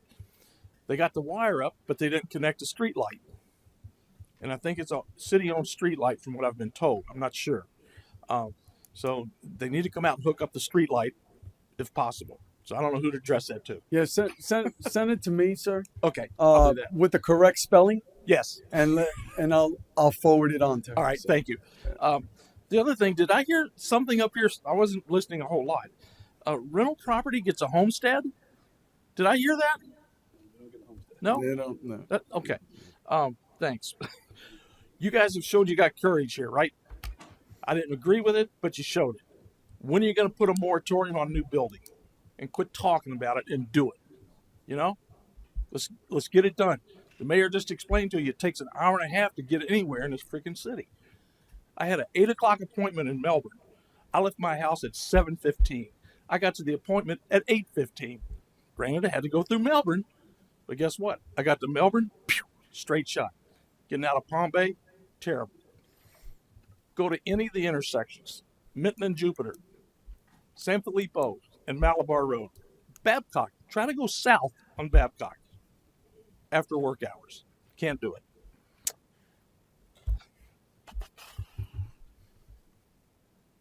As a personal property owner, I don't need to get a permit to clear my land. Is that correct? According to the city ordinance, right? I can just clear it out. You can't look at her anymore. You got to look at Okay, I'm looking at you. Is that correct? No? I'll have to ask staff. I can answer But okay, they passed the land development code, a tree clear ordinance. They haven't stated what the fees or the rules are yet, but that ordinance has been passed, but it hasn't been put in place yet. Okay. So carry on. Oh, well, that was my next question. If a property owner has to get one, why wouldn't these developers have to get one when they come into the residential areas and clear a lot? Are they going to have to get a permit? They're in violation now because they're not clearing the land for turtles, squirrels, scrub jays, whatever the hell's out there. They're not clearing it, but no one enforces it. So, just something to think about. Thanks. Anyone else wish to speak? Yes, ma'am. I didn't forget you. No other speaker cards? Thank you so much, Mayor. I really appreciate it. I am sorry for my appearance. I wasn't coming tonight, but when I heard the news about Suzanne, I was compelled to come over here today. My name is Santa Wright. I'm president of Florida Hispanic Chamber of Commerce and United Coalition Council. We're two nonprofits in Palm Bay that work extensively with our Palm Bay families and Osceola and Orange County. I'm here today. I know you've made your decision, but I run my corporations just like I run my life in order. The way that this has been done is the same thing that was done to Lisa, and it's inappropriate. You need to run this council like a business for our city to prosper and go forward. If you did not want Suzanne here, then you do this the right way. You have somebody in place before you fire her. I really sincerely hope that you guys take this very serious and not hire somebody within her department. Last week, I went in front of the Recreation Board and I presented my plans on what I think would be great for Poppy Park. And I was disrespected by Miss Masconi, and she's smiling there. Okay. She told me that she did not need to call me back and return my calls. She told me that she was a very busy woman and she didn't have time for me. I texted Suzanne at that time and I texted Mr. Johnson because I was appalled. Because not only am I a taxpayer, but I bring business to Palm Bay. And even though, Mayor, you and I sometimes don't get along, I still try to respect you as much as possible in my capacity. But I felt really disrespected by her. I called Suzanne. Suzanne called me back the next day. And she called to apologize to me. And when I asked her to go in front of that board and apologize to me in front of the board so that they can see that you don't treat a Hispanic woman the way I was treated, because the attorney, Eric, made a slur about Hispanics as well, saying, I don't like going to places where Spanish is not spoken. So I'm very clear about the path that the city needs to take. And I'm really sorry that it was done in the way that it was done, because that's granted. We don't want Suzanne. Okay, we do things the right way. We find a replacement, do job interviews, and then you let her go. This, in front of everyone, I'm sorry, Suzanne, because to go through this, it's an embarrassment for me and for you. I wish you the best of luck. You've never done anything really that we don't really have against each other. From day one that you came here, I said that you were not the person for this position, if you remember, because I didn't agree the way Lisa was let go. And loyalty is important. It's above all. And we do not have the trust of our employees if you do this kind of spectacle. So please run our city like a business and let's do this appropriately. So in the future, this doesn't happen. I wish you the best of luck. God bless you. And I know God has something better for you and it's going to open those doors. Please do not put this lady as our next manager. Thank you. Thank you. Anyone else wish to speak? Step forward, Master Chief.